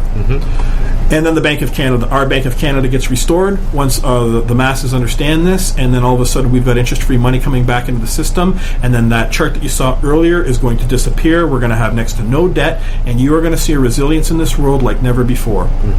And that is what is required, because this will shine a very bright light on the solution, but it will also, it's going to open up a lot of other very serious things, which I think your shows have talked about in the past, that a lot of people are talking about, be it chemtrails, be it our food, be it our water supply that's being poisoned. All these things are happening, and this is foundational to it, because you go to the very heart of the problem, the money. He who controls the money makes the rules, right? That's what the Rothschilds said back 600 years ago. They said, I do not care who makes the rules. He who controls the money makes the rules. And that's what's been happening ever since. They got control of the creation of money, and they've held on to it ever since. They got real control of it in Europe. They tried to come over to the United States. They fought it. That's the quick history glib. They couldn't get through it. So they finally had to do it through deceit and create the Federal Reserve. And now the Bank of Canada is in the same position the Federal Reserve's been in since 1974. And the only way that this ship's going to turn around is if people understand who they're in the relationship and how money is created. So, like I say, once they learn the property, trespass, wrong, harm, and restoration, common law, which is the unwritten law, this is the true solution for our world, because it's going to expose so much. And that's why I cannot stress enough, every man and woman out there that's listening to this, go and acquire this documentation, learn who you are, so that when you enter these courts, you understand what is actually going on. The next clip here is on YouTube. Look up a man by the name of Carl Lentz, a gentleman, God bless him, by the name of Craig Lynch. Carl has an incredible story. Long story short, he had his child taken from him from when it was first born in 2001 because he wouldn't sign some papers, and then he spent years fighting through the courts to try and get his child back because his child had Down syndrome. And because he wouldn't sign the papers in order to allow them to provide Medicare for him, he said, no, my family's got this. We can take care of this child. Because he wouldn't do those forms, they took the child from him. So he fought for many years to get his child back. He was eating out of dumpsters. But what happened was, after paying lawyers over $100,000 in fees and destroying himself financially, he started learning all the law books himself. So he started going into these courts. And through the process that he went through and his experiences, Carl Lentz came through this knowledge of what common law is. It was a judge, I believe, one time in chambers said to him in front of his mother and his sister, and he said to Carl, he says, when you learn how to be a man, Carl, he says, you'll get this right. And as Carl told me, he says, I was livid. He says, here's this judge, I'm holding down a couple of jobs, I'm taking care of my family and everything, and this judge is telling me when I learn how to be a man, like, where does this guy get off? But what this judge was doing is he was giving him a hint. He was actually giving him the truth to show him what is going on here. And there's some incredible clips. The UK column on YouTube, if you look up, find out the clip where Carl showed up in London, England the night before in the Royal Courts of Justice, and he put in a claim, a 2-sentence claim. This is what you're going to learn from Carl, is that his stuff is very, very powerful. It deals around property and trespass. It's not a gimmick. It's the truth to who we are in law. And once you understand this, the courts are terrified of it. You know, Carl was stopped from coming into Canada the last time because he's kicking the crap out of the Law Society in their courts. He's protecting people from the CRA, from drug charges, because it's property. And providing they haven't wronged or harmed another man or woman in property, these courts have no jurisdiction. So, as I say, know the truth, and the truth was eventually going to set us all free. And I will leave us, I guess, with this final comment. It's a very, very great quote. It says, "Life will give you whatever experiences is most helpful for the evolution of your consciousness." And then you would ask, but how do you know this is the experience you need? Because this is the experience you're having at the moment. And I think that's a very beautiful way of putting that this is where we are right now as man, as a race of man, because more than just, your and mine's freedom is on the line here. We are literally talking about the existence of generations that move forward. If you understand how we've already been compromised consciously, how do you think if this ship is not righted, it's going to be 10, 20, 30, 40, 50 years from now, if this world is still around and they don't, create these third world wars? And that's what they're trying to do right now, because what the internet's done is it's brought a vehicle forward for the world to actually access truth, knowledge that's been hidden. And the powers that be are incredibly worried now, because millions of people around the world are waking up to these said truths that I've talked about and what is actually really going on. And when that happens, they need to have something for a deflection, and that's why you'll see these terrorist attacks. That's why you're seeing this. They've been pushing hard to try and create this third world war in Syria, and if they can't get that, well, they've got a whole bag of tricks. They're going to basically implode the financial economy. And this is why I need to explain to every man and woman out there that when that happens, and it is going to happen very soon, and I'm not a Chicken Little, the sky is falling. Everything is, we've seen the stock market in the last couple of days, some very horrific things have happened that have never happened in the history of it before, because it's teetering. And when this thing collapses, what they're going to need is, if you learn history, there's always been a war that has to come after. This is what they need to do. But it's not a war about Bashir in Syria. I didn't mean to talk about this, but I want to say this. It's not a war about what he's done to his people. It's the same lie that was perpetuated about Muammar Gaddafi, who did not bomb his people. It's about the colonization of the British Empire taking over the world. And this is what you're looking at here. You're looking at very big old cabals of money that are basically taking control now of all these countries, and they're using their institutions in which they created, the UN, the IMF. All of these are all fronts for the banks. The Rothschilds created and Rockefeller created the UN. And when you start to realize this stuff, take a look at the logo of the UN next time you look at it. A lot of people don't look at it correctly. It's a target, like a sight of a rifle, and it's pointed at the world. Okay? And we can go off into bloodlines, you can go off into the Masons and all these other things, and they are true. There's a lot of stuff, but what happens, what I don't do in discussing this with people, is that people go on those white rabbits. They'll say, well, geez, the Vatican's getting all this money. How does the Vatican? Don't worry about that. Worry about what you can control, because a lot of people think, what can I do? I'm only one man. I'm only one woman. What can I do in this world? This is what you can do. Know who you are and go through this world and act like a man. And inform your other man of this is what's going on, this trespass that's occurring against us by these public servants that have said to us that they're protecting us. You hear it all the time, we're doing this to protect you. We're doing this to protect you. But they're not.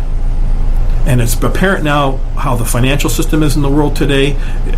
You talk to the police, they say the world's crazy. The world's gone crazy, and people do not know what is going on.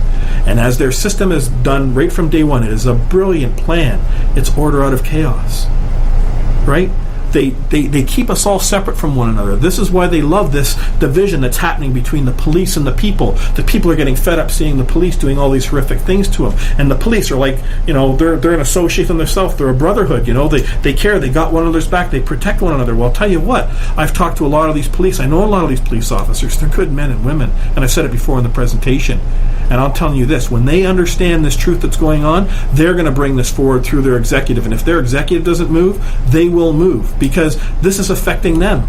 It's affecting all of us. They're not separate from it. They're being used horrifically as a pawn in all of this. And that's why this truth is so important, because when we all understand the separation between a man and a person, the courts change, the financial system changes, and our governments all get put back in check. They're gonna purport, well, there's going to be this financial calamity, and if all this stuff comes forward, we're going to have all this massive chaos. That's what we have right now in the world. We have a lawless world. It's truly a lawless world. We're seeing massive fraud going on, unaccountable for. We're seeing massive murders going on in the world that are not being addressed. We're seeing horrific trespasses left, right, and center, and it's not being addressed because their system is not designed to address it. The common law is the only way, and that's why I hope that every man and woman looking at this, you will go and get your statement of birth. You will start educating your fellow man, but you've got to start speaking to one another. This is what has to happen. I don't care if you're standing in a line. I do it all the time at Canadian Tire. If I'm in Walmart or something, I'll just start talking to people in line. Have you seen this clip? You need to go and look at this, because you can't hit people with a lot of information. If you do this with them, their system shuts down. And that's the biggest challenge of all this, is that how do you take all this knowledge of all this wrong and harm that's going on against us, and how do you put this forward into a very simple presentation that your fellow man can easily grasp and also see the solution. And I hope that's what I've brought forward here today, because and all the other people out there in the world, and there's thousands of them that are doing this, that are bringing truths in various different capacities, whether it's our water, our food, our air, etc., our military. They're bringing these forward, but no one is bringing forward the solution. And it all comes back to know who you are. As they say, know who you are and the truth will set you free. Fantastic. So, this is great, Christopher. It's been really informative, and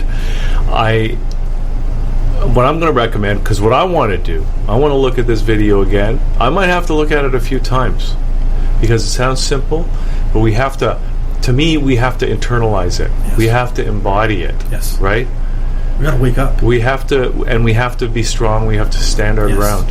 And we have to realize that we're human beings and we're interacting with other human beings. That's right. And all these roles that people are acting in, like you said, the acting judge, we have to realize that those roles are separate from us as human beings. That's right. So thanks for doing this today. Do you want to give out any contact information for yourself if people want to get maybe in touch with you? Just keep an eye on this YouTube channel. There'll be more information that will be coming out, but I cannot stress enough, please go and look at Carl Lentz, his stuff on YouTube. Craig Lynch has done an incredible job. He's grabbed all his snippets from his shows. He's been talking on the air, God bless him. He would talk on a Saturday night for 4 or 5 hours, sometimes 8 hours.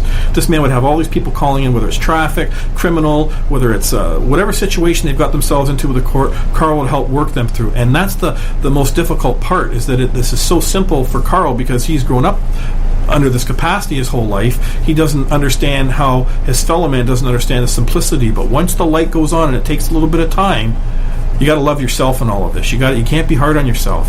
And that's why when I look at these police and I lay this information down in front of them, the natural reaction for your fellow man is they get mad, they get furious with them, and I don't, because I realize I've had some time to digest this. They need a little bit of time to digest this too, but the most important thing is that we have to keep this on the front burner.